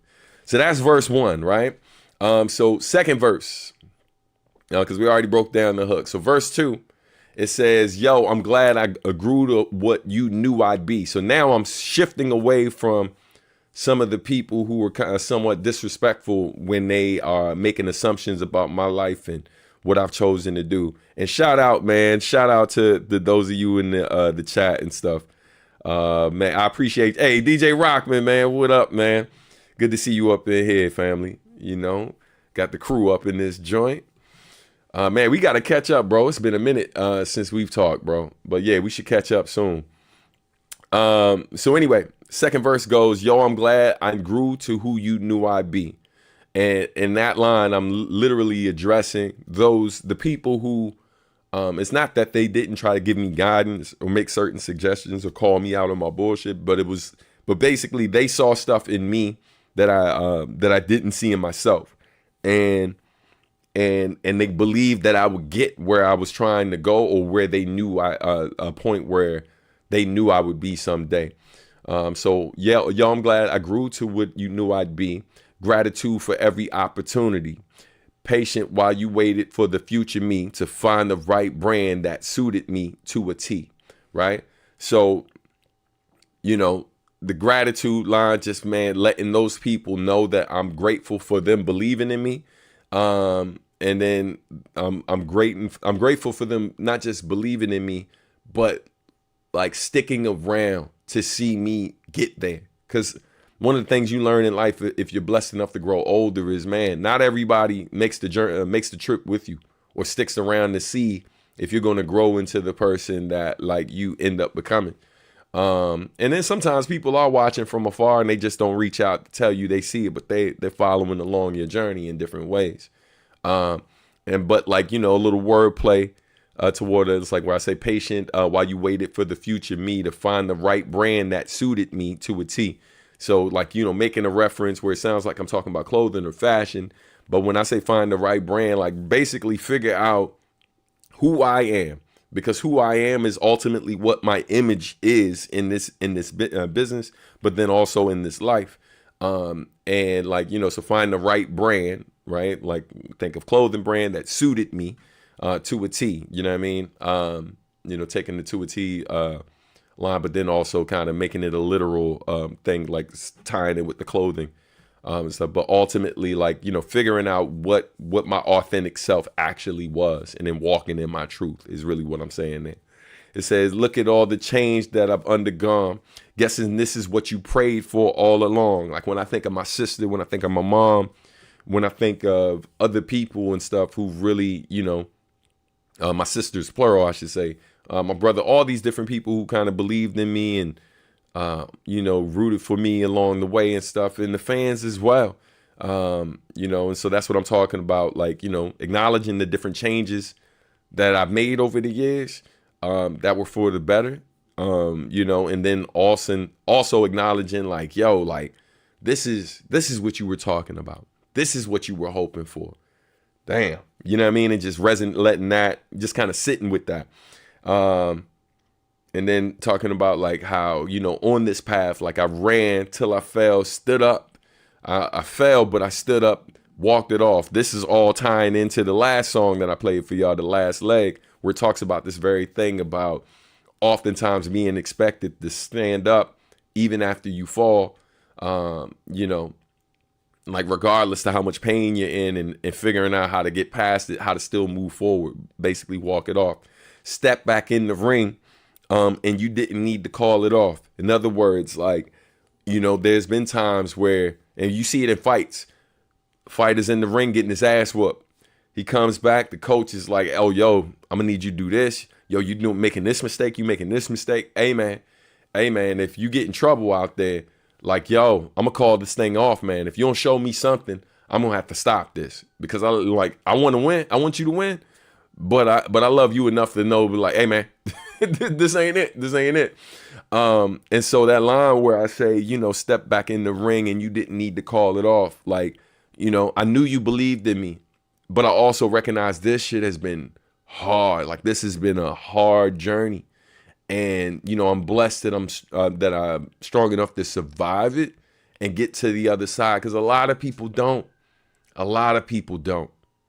know what I mean? And so just acknowledging that, and then also acknowledging that there were times that even though they prayed that I get to where I was going, there were times that they looked at it and had concerns like I wasn't going to make it. But they never stepped in and said, nah, yo, you don't need to do this no more. Or like kind of forced my hand and forced me to quit. You know, and I'm grateful for that. You know what I mean? That like, yo, they let me find my way. Shout out to mom, shout out to my sisters, shout out to so many of the homies over the years, shout out to my wife too. Um, but and then also saying that like, yo, you don't know it all just enough. Like they don't know everything, but they knew enough to kind of give me the guidance I needed it, that I needed, and ultimately, that's why I say the next line says, "Now I listen when you talk instead of calling your bluff." Right, so in those moments where you realize these people have just been trying to help you this whole time, so now you're not challenging everything they're saying. You stop and really hear what they're saying. Sit with it, and maybe aren't as quick to kind of backtalk them or tell them they don't know what they're talking about, this, that, and the third. You consider it. You carefully consider it before you just kind of move on and decide what you're going to do. It goes back to the whole standing up thing and said, knew I'd stand tall when the going got rough, made me pay for my lies and still afforded me trust. Right? Like, that's, yeah, man, that's, yo, we've all been there where, whether it was me lying to my mom or whatever, telling her I was going to go do one thing while I was really out doing something else, because I knew she didn't agree with certain things like that I was trying to accomplish, you know what I mean? Or if like I'm telling my wife or whatever, this event's going to be over by this time, so I should be back by this time and stuff like that. But then I end up coming back like 3-4 hours later because like another opportunity popped up while I was there and stuff. And so it's like, made me pay for my lies, still afforded me trust. It's like gave me hell for not doing what I said I was going to do, but still didn't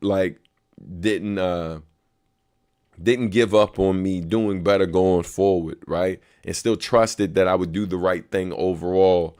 And I grow into the person who I ultimately became, Then it says, how do you know I make it, or did you fake it until I did, right?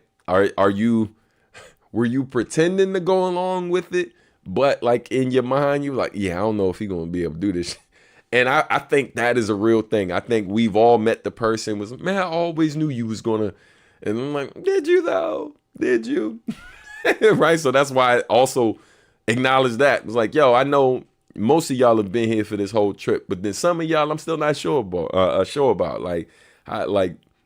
So how'd you know I make it, or did you fake it until I did? Lost so many people, how'd you know that I live?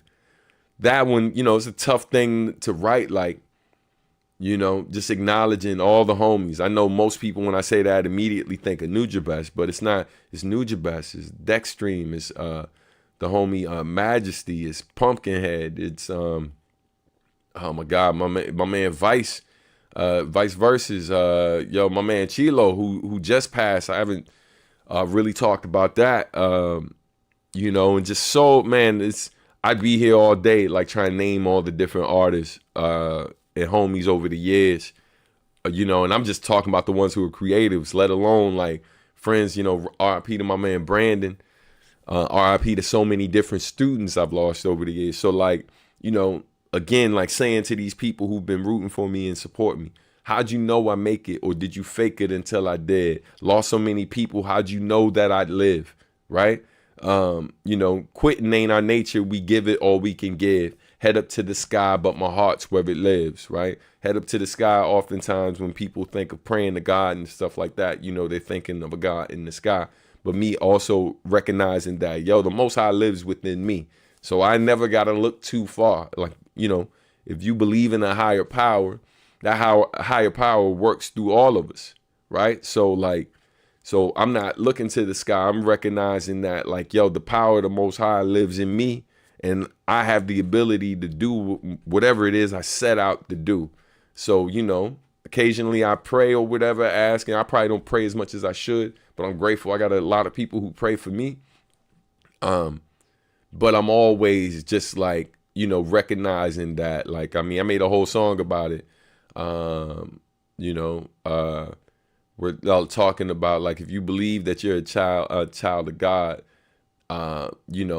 basically the moment you stop you believe you're a child of God, but then have these moments where you don't believe in yourself. And to me, that's like not believing in God, right? Because it's just like, that's a part of who you are already, right? And this is for those who believe in, and if you don't, That's fine too. Whatever you believe is what you believe. I'm just speaking to what inspired these bars. And so just recognizing that, yo, that power is in me and I have the ability to act on it. I don't have to wait for miracles. We literally are the miracle, right? We're the miracle. So you're waiting on yourself. So get out of your way, you know? And I'll wrap it up there. So that is the breakdown for the song Never Give Up. This has been Anatomy of a Verse, another lyric breakdown video. Man, I hope y'all enjoyed. Yeah, man. You know, talking about Rise Son. Yeah, appreciate you, fam. So yeah, man, I hope y'all enjoyed that breakdown. Again, man, shout out to the homie DJ Rockman, man. I appreciate you for the contribution. Man, shout out to everyone who contributed today. Definitely grateful. Let's try to get through some of these comments that I know I missed. Let's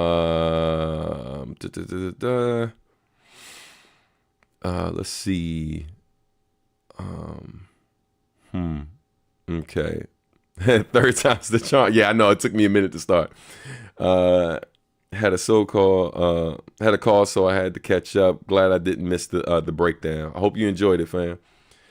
Dizzy 8 is a great artist / rapper to listen to as well. Got to check him out. Rockman, what up? Complex Simplicity, eh? Wonder if it was inspired by Marcus D's Simply Complex. Nah, this song came out before Marcus D's joint. I think maybe it probably is a good 5, maybe 6 or 7 years before Marcus dropped that project. I don't know if Marcus ever heard that song by those brothers, though.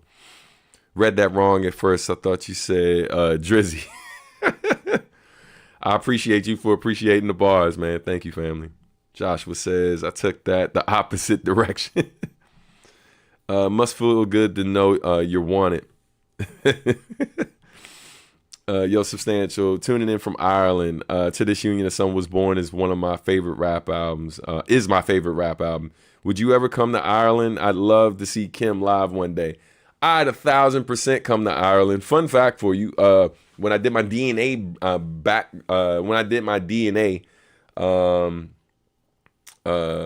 like when I basically sent it in to figure out like what my makeup is, I'm like 25% European, 75% African, and a portion of my European heritage is actually from Ireland. So Ireland's on one of my places to visit someday, whether I perform or not.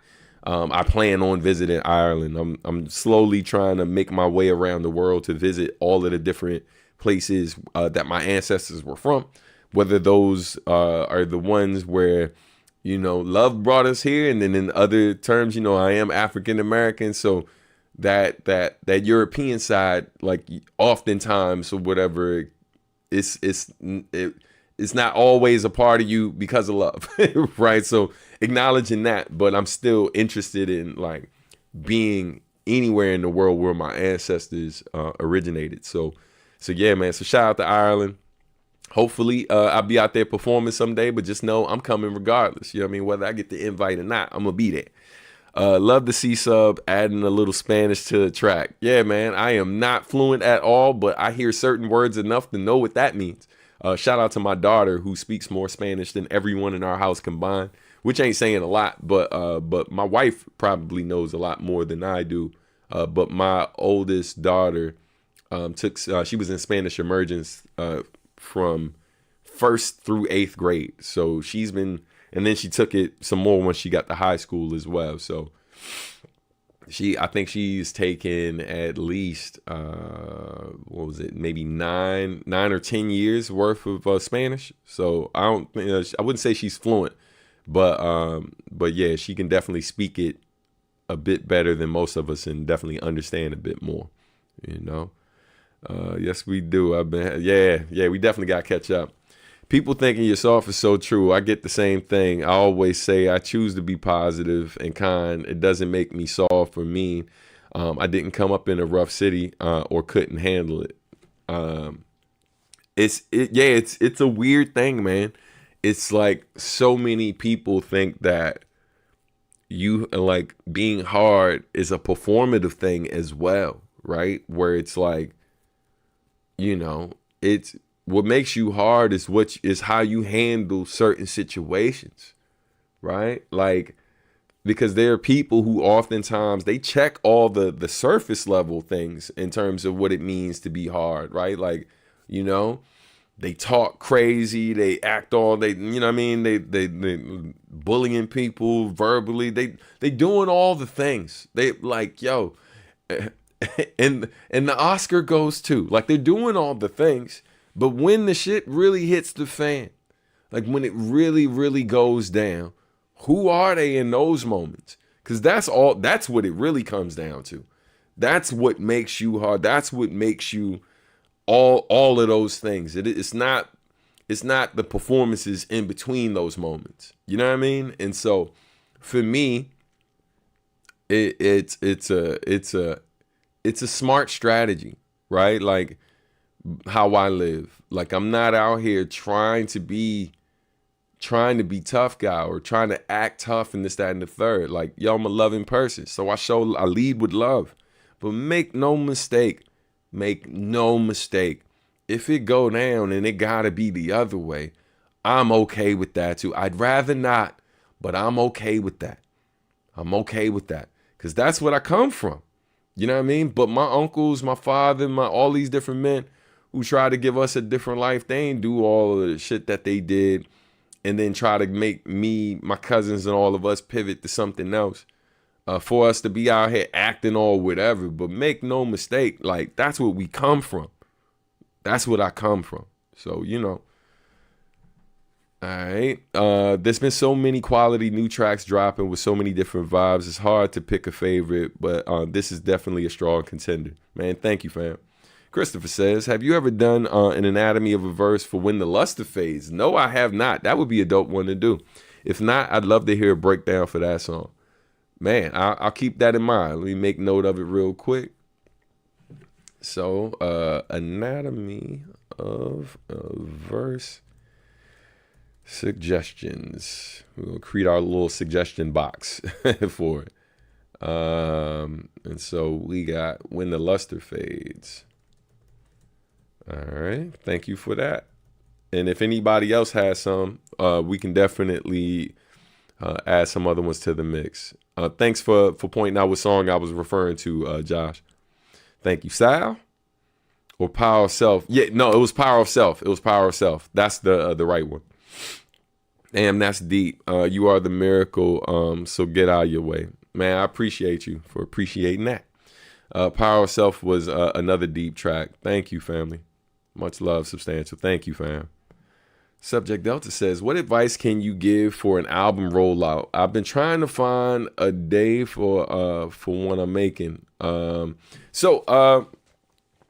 Yeah. So fun fact for you, for those who don't know, I'm gonna give you this advice for free, but I am going to take a minute to promote my business. So for those who don't know, I'm co-owner of a company called Substantial Art and Music, and part of what we do is, like, we're a consulting service. So I literally consult like professional musicians, people who are trying to become professionals. I also, consult visual artists and stuff because I have a visual arts background as well. And then we consult a lot of small businesses. So exactly what you're asking me is part of what I do professionally for my business. It's setting up consultations and building with people. But I'm gonna give you a few gems right here, like off the top of my head, some different things you can do. So out the gate, in this day and age, a lot of people rely heavily on streaming. My best advice for you is, before you drop your project, take time to do this exercise. I want you to sit down and think about, before you drop your album, 7 to 10 different ways you can monetize that project. Okay? So you're going to sit down, you're going to find like a little dry erase board or a piece of paper, or you can do this in a Google Doc. And you're going to write the name of the album, and then under that, you're going to put monetization, and you're going to write down all of the different ways you can monetize that album. So, of course, we know digital downloads, streams, right? So digital downloads and streams is like one form, but then also setting up your publishing, right? Like, who's your PRO? What's your performance rights organization? So making sure you're registered so you can register that album to collect your publishing. So you're going to make sure you do that. Then you can also think about merchandise, right? Think about what merch that you can make available, right?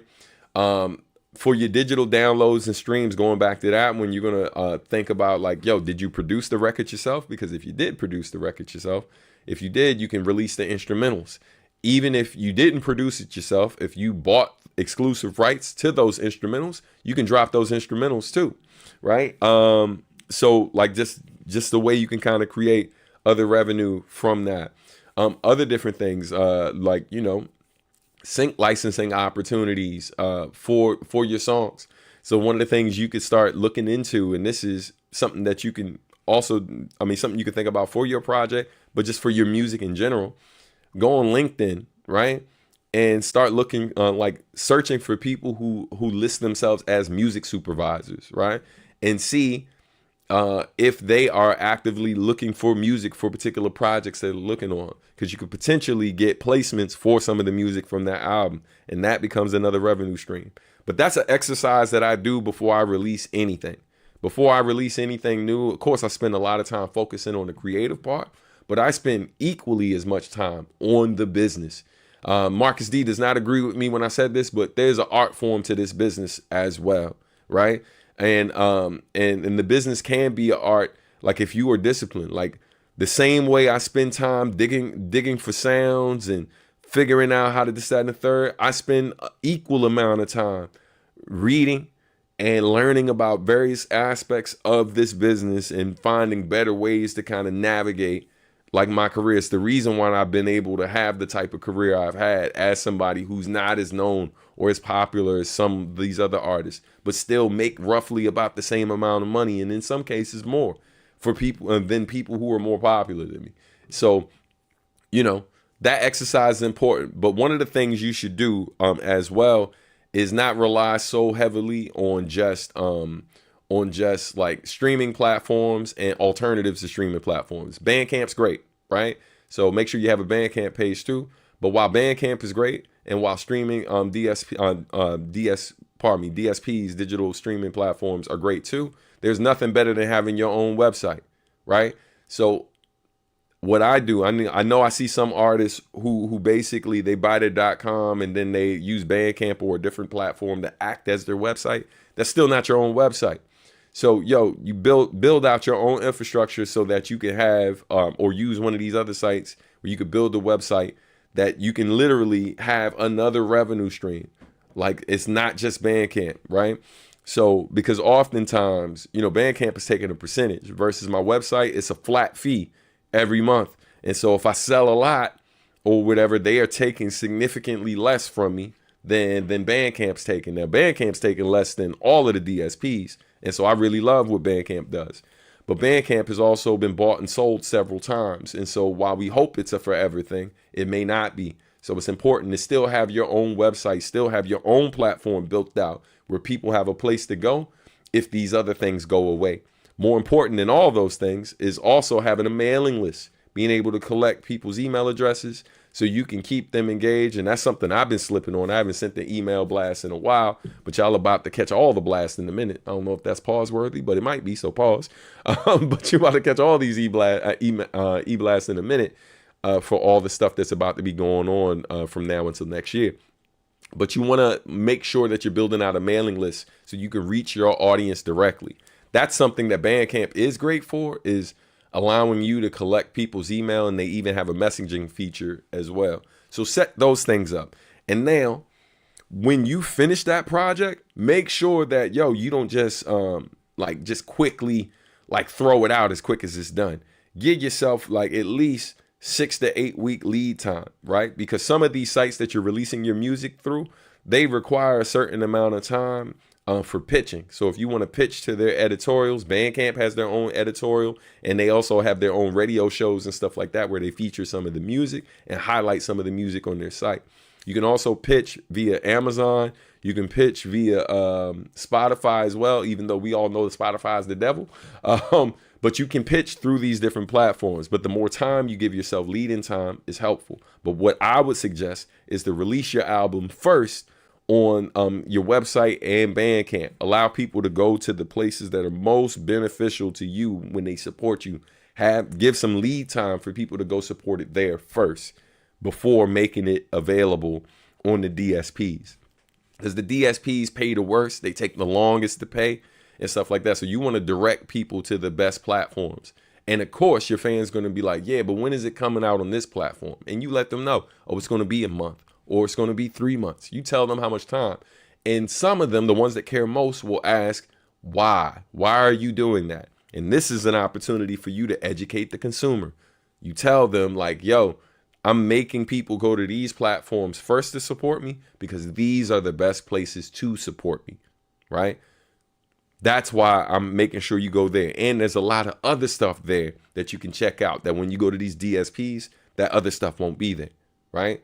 Like you can go stream me on Spotify, but there are lots of albums, or not lots, but there are certain projects like Samurai, the Substantial versus Samurai Champ Lou, like the Wink mixtape and other things that are exclusive to my Bandcamp page, and they aren't available on streaming.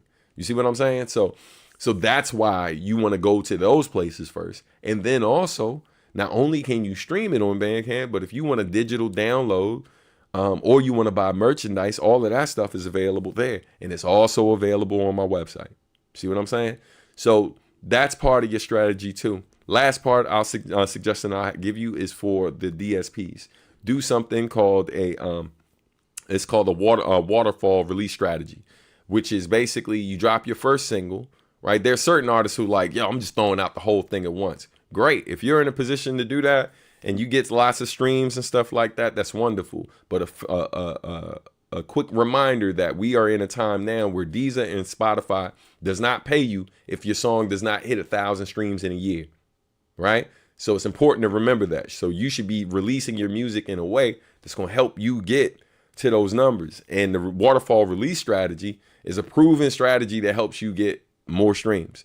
And so basically you release your first single, and then when you go to release your second single, you add that song. What you do is you make that song the first song. The second single is the first song, and then take what your first single was and add it to the back of that. So your second single is track 1, and then your first single is now track 2. And then when you release your third single is at the top. Then your second single is in the track 2, and then your first single is track 3. The reason why you want to do that, and you keep doing that, I would recommend to stop doing that after 6 tracks, because then it's going to stop recognizing it as a single or EP and treat it like an album. And you don't want to do that. It's going to make your how your discography is laid out. It starts to get a bit messy. So, but you could do that for like 1 to 6 tracks.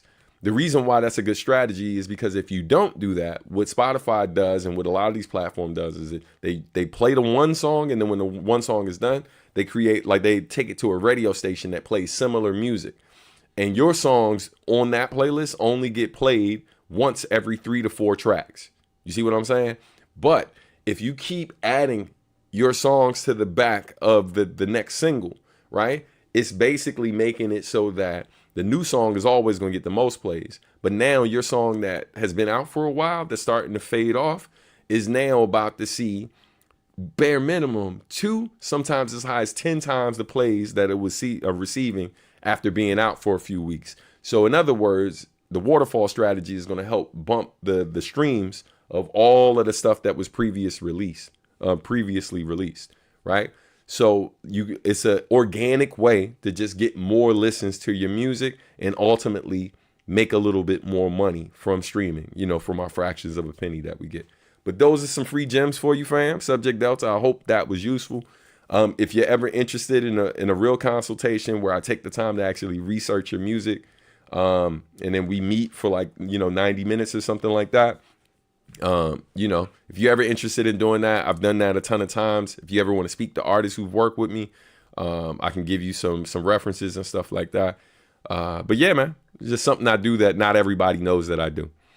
Let's go to these questions, and then I gotta get out of here, man. We 2 hours plus in. I think the only place sub wouldn't go is somewhere like North Korea. Yes, especially now that I'm older and understand what North Korea's relationship is to the world. I was literally bringing this up. There was one point where I did not know. I just did not know, right? A lot of us didn't receive that information in school. So I remember having a real conversation with Nujabes where he told me he was going to South Korea, and they kept talking about South Korea. And I did not know Japan's relationship or most countries' relationship to North Korea in the world. I didn't know. Like, yo, I'm like a 20-something kid, like early 20s. I didn't know. And so I asked that question. I was like, how come you ain't touring North Korea? Everyone busts out. Everyone's laughing. I was I was serious. I don't know. I don't know. Why aren't you going? Why aren't you going? Why are you not performing for the North Koreans? To which they all like, oh, you're serious. And then they proceeded to educate me. Hey, man, lead with truth. If you don't know something, the only way you're going to find out is to ask. And I looked like an idiot in that moment, but I ain't give a shit because I learned. And then I was able to do more research and like, oh, shit, this is crazy. So now I had context going forward. But like prior to that moment, I didn't know. You know what I mean? All right. Joshua says, the first bar, I thought you were trying to motivate in that track. Like, man, you think the world of me. If you saw that in yourself, you'd be unstoppable. Yeah, I mean, it definitely can be interpreted as that. That's something I kind of caught afterwards, but I'm definitely Dream Crusher. Come through and be like, yeah, I know you thought it was that. It ain't that. That ain't what I was thinking. You know what I mean? This is what I was really thinking. But I can see how it could be interpreted as that. You know what I mean? Great sound advice. Thank you, Sal. I appreciate it. All right. How'd you feel if you heard your voice in AI? I've heard it once. I ain't saying I'm not surprised by much, but the moment it started doing, like this became a thing, I knew that it was only a matter of time before I would hear it.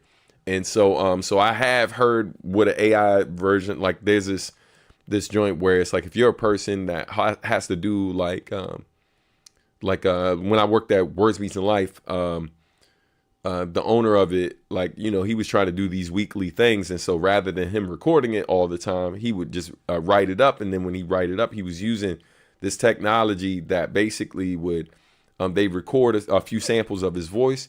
And then he could like whole things that he typed up that he didn't want to do video recordings or audio recordings of. He put everything he typed up into the joint and then it would recite it in his voice. And so he introduced that. He was the first person I saw that shared something like that with me. And so I played around with it once and I was like, yeah, nah, this shit sounds weird. And I was like, first time, last time, I'm good. Hard pass. But yeah. Next one says, so you like to set foundation first. Yeah, 1,000%. Super pause. That was crazy. Oh man, sounds pretty simple, but I can see how people can forget to do it and go straight to making music and sadly flopping around, being one-hit wonders. Yeah, indeed. Don't forget the Bandcamp first Fridays. Yeah, for sure. So just adding that to what the advice that was given to you, Delta, before what I said before. Bandcamp, the first Friday of every month. They do it most of the first Fridays, but not all of them. They basically waive the fee that they take. So it's important to remember that. So today, for those of you who have not bought my music on Bandcamp or looking for some music from me to buy that maybe you missed before, go to my Bandcamp page. If you bought it today, Bandcamp waives their fee. So, and you don't have to just support me. Any artist that you support, that is the case for today. All right. Got an interesting question, Sub. What's your favorite Shingo 2 track, and what's something you like about his rapping style? I like his subject matter more than anything. Like he has a very like powerful perspective. I would say two of my favorite Shingo tracks. I love Southside that he did with Uyama. And then which was it Lovesick 2? I think Lovesick 2 is one of my favorites as well. I'm trying to remember if that's the one. What's the? I think it's Lovesick 2. Final answer. I'm going with that. I'm pretty sure it's Lovesick 2. All right. I feel like a good portion of that advice can be followed by visual artists as well. 1,000%. Yes, absolutely. Remember, companies call substantial art in music. So I do give similar advice to artists, but obviously there are key differences. Something else you could do like for another revenue stream, as well, is start making, like, start figuring out your kits. Like, this is something that I wanted to do as well, but still haven't done. But I plan on making like vocal kits, right? Like that I can make available on sites like Splice and all of that, because so many people are doing it for the samples, like in terms of the music. But I oftentimes pull a lot of vocal samples from these things. So I've been thinking about like taking like phrases, different things I say, all of the little things I say, and like chopping it up and making it something that people can use for to make music and all of that. You know what I mean? So yeah, man. So that's something I've been quietly thinking about doing for a while. Warpath says definitely a lot of it was taught to us in graphic design school. 1,000%. Yo, check it out, man. Some of the best gems I got while in art school was actually in between classes. You know, I oftentimes would stick around and talk to my teachers to ask them different advice on like freelancing, what I should be charging, what type of contracts I should be drawing up, all of those different things. So man, shout out to the art school kids in here. Joshua says, don't know why I envisioned when that guy tried to say you were acting tough was the substantial half the smack. Yo, I was just watching that Wayne Brady episode of Chappelle Show. I was just watching that like about a week or so ago. That shit is never not funny. It's hands down one of the best episodes, maybe in TV. Definitely one of the funniest things in TV history, yo. It was brilliant. The substantial half the smack of it. It's disrespectful to me as an artist. It would be on site if someone used my work in AI. Yeah, man. It's man, we are in weird times. I don't know if y'all been following the story. As I mentioned, I do a lot of reading on the industry. And like, Spotify removed 75 million songs. 75 million songs that were like AI, that used AI or considered spammy, things of that nature. 75 million. Now, for those who don't know, because I know some people are perfectly fine with it, and hey, listen, this is where someone would say, if you like it, I love it, but nah, I don't love that shit, so I ain't gonna say that. But for those who don't know, this was something this was information I received almost a year ago, and at this time, and it may have been a little over a year ago, but at that point in time, in the 3 or 4 years that this technology has existed, literally a century plus of music has been made with it in 3 to 4 years. So what took human beings over a century to do, this technology has allowed people to do in 3 or 4 years. Now, for some people, they may be like, well, that's progress. That's amazing. No. It makes the art, it makes the music, it makes it disposable. If all I got to do is just type a prompt to do it, it's just like, yo, I am not spending the same amount of time creating, which as a business model, that might make a ton of sense for someone who's only interested in making money, right? But for someone who genuinely cares about the art, cares about their brand, cares about their audience and what they give them, cares about authenticity, has integrity. When you check all those boxes, that is not a path that most of us are willing to go. I know that's not something that I'm interested in doing. So like, yeah, man. And, I had a conversation, and I probably said this before on the show, but like, through the Recording Academy, I met with Congress. And when I met with Congress, one of the times we met with Congress, we had conversations about AI.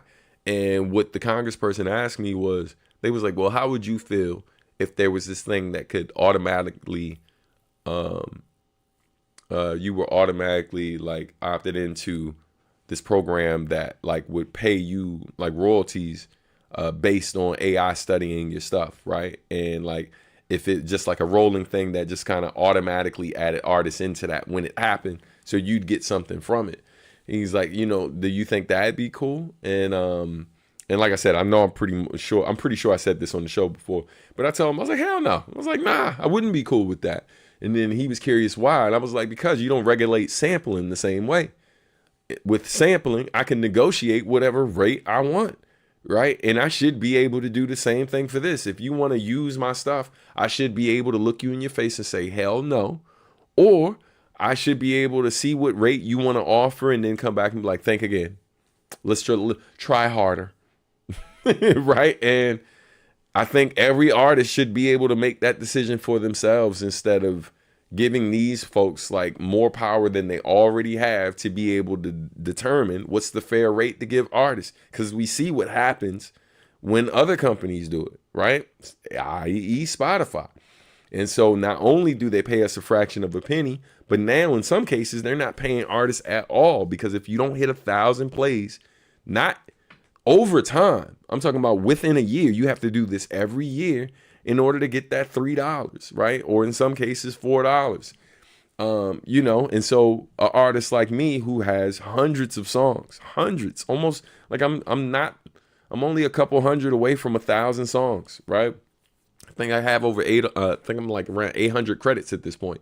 So like, if hundreds of my songs don't hit that 1,000 in a year, right? Let's say 500 songs don't do that. And we're talking about $3 to $4, right? So $4, let's just say it's $4. But in some cases it would be $3. But if it was $4 and we're talking about 500 songs who don't hit that number in a year, yo, that's a lot of money. That's a lot of money, right? $4 times 500. I mean, how would you feel if someone owed you $2,000 and just didn't give it to you? Right? And this is what we're dealing with. So, yeah, man, it's crazy out here in these streets. It's one thing if you ask permission or if the person chose it. It's another to have someone make that choice for you 1,000%. I do not consent. Like, I'm gonna make that choice for you. Catch this fist. Yo, this one on site. Same here. I despise AI art as a whole. Happy Mochi. Yeah. So listen, I'm in this weird place though. And then this is me playing devil's advocate a bit. But look, when the homie came to me and he was very passionate about the whole AI art thing. And, he was asking my opinion on it. And I was like, yo, I agree with a lot of the stuff. But where I won't say like I differ, but like why I'm not, where I draw the line and I try to avoid being hypocritical. Like what you just said before, Happy Mochi, is a good example of why like some of us in rap music sound like hypocrites when we speak about this, because you just said like, I don't want someone making the choice for me. And people who sample without clearing samples, that's literally what we do. That's literally what we're doing. The difference is we're manipulating it ourselves. We're not using the technology to do all of the work. But when my man was like trying to debate me on this, I was like, yeah, but a lot of artists got whole ass careers out here off of phrase sampling, right? And phrase sampling is simply like sampling the joint, and maybe you EQ it, but you don't chop the sample. You just loop a portion of the joint. And then people even do that with drums, like hence us sampling drum breaks, right? And so like, if I show you my session files, you're going to see a lot. Shout out to AJ Rios, who's been in the studio. And like one of these days, I think I'll open up my session files and show you. Like I do a lot of manipulating of the samples. This shit is not lazy work for me, right? Like, and I'm not judging other producers. I'm just talking about what the fuck I do.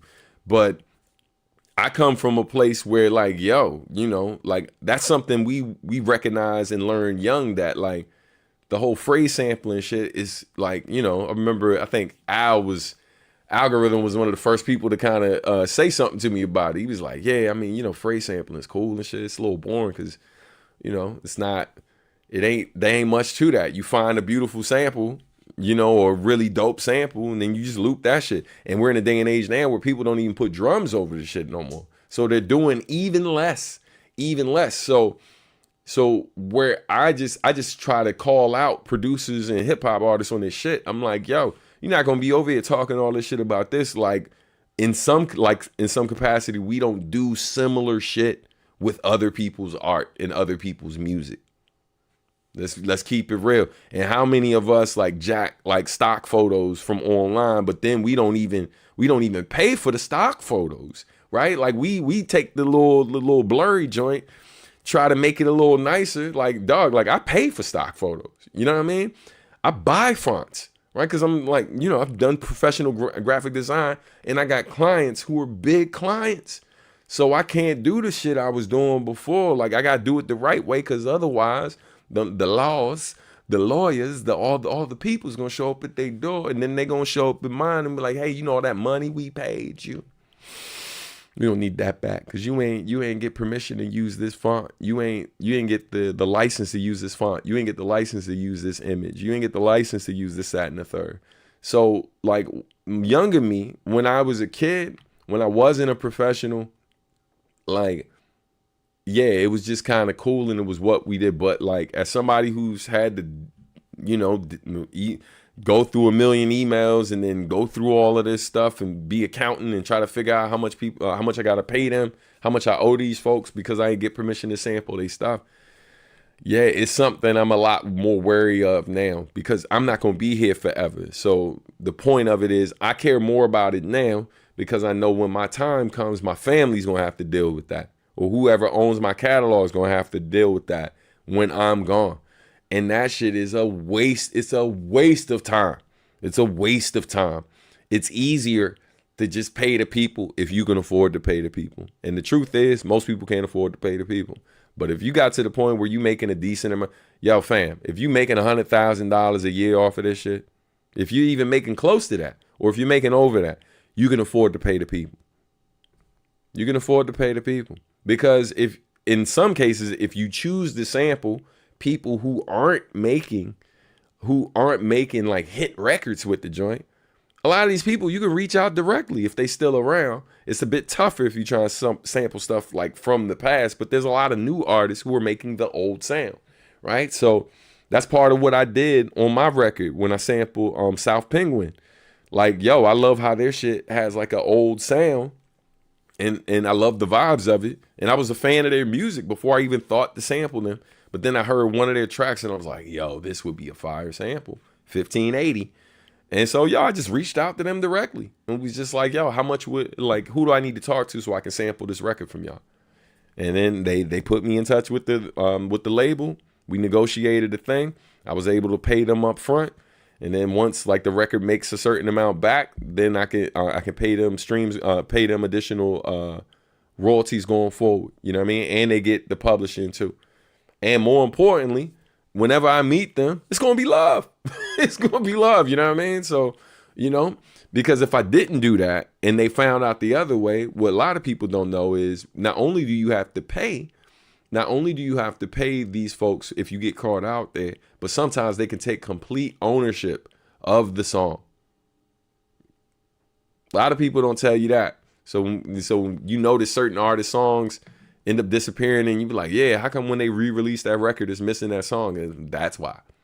Because they no longer own that song anymore.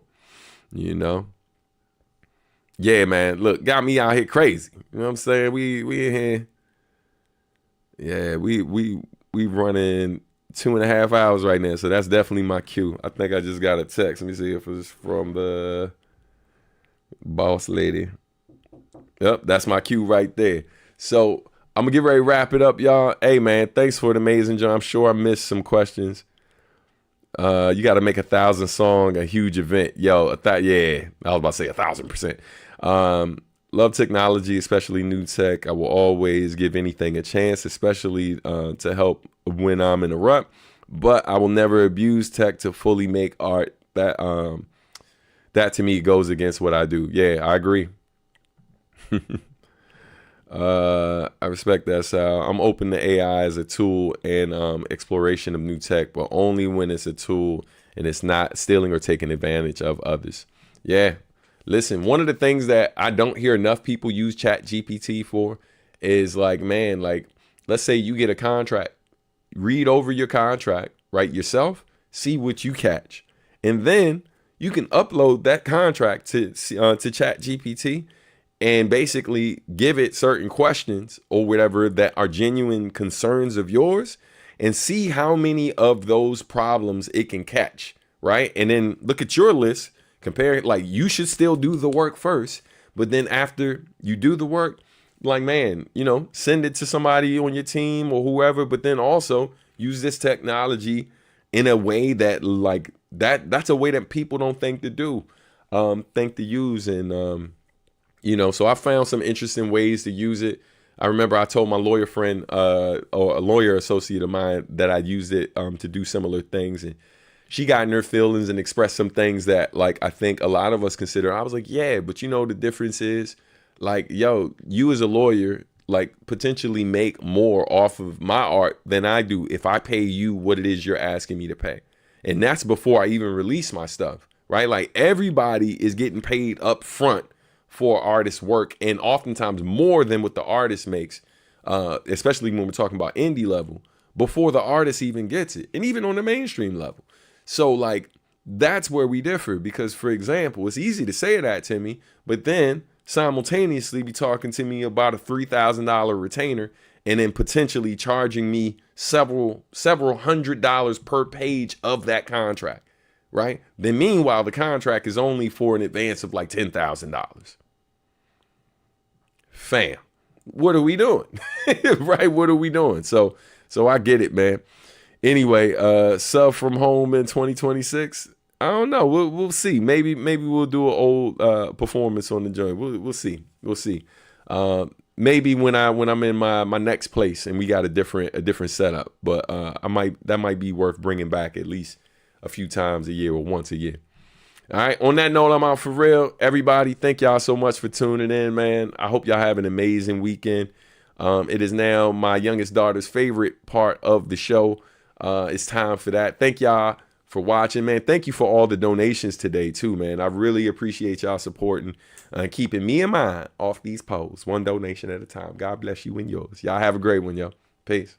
Who made it to the end? Who made it to the end? You made it to the end. Who made it to the end? Who made it to the end? You made it to the end. Yo, yo, yo, yo, yo, yo, yo, yo, yo, yo, yo, yo, yo, yo, yo, yo, yo, yo, yo. Who made it to the end? You made it to the end. Who made it to the end? You made it to the end. Who made it to the end? You made it to the end. Yo, yo, yo, yo, yo, yo, yo, yo, yo. Subscribe, like, do whatever you like. Stay subscribed, like, do whatever you like. That's right.